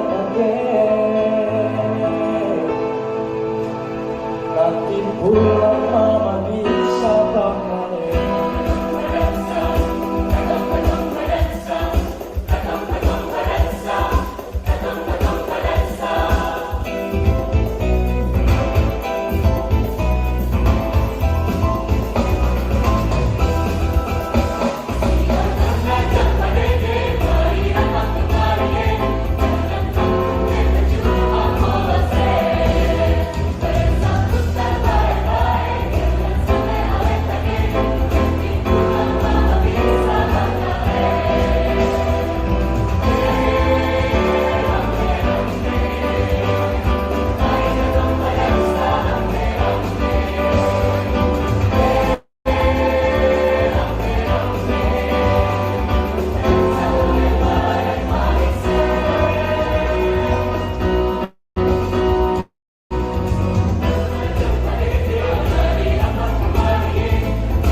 right, ladies and gentlemen, we would like to inform you that we will close this Zoom meeting in a few moments.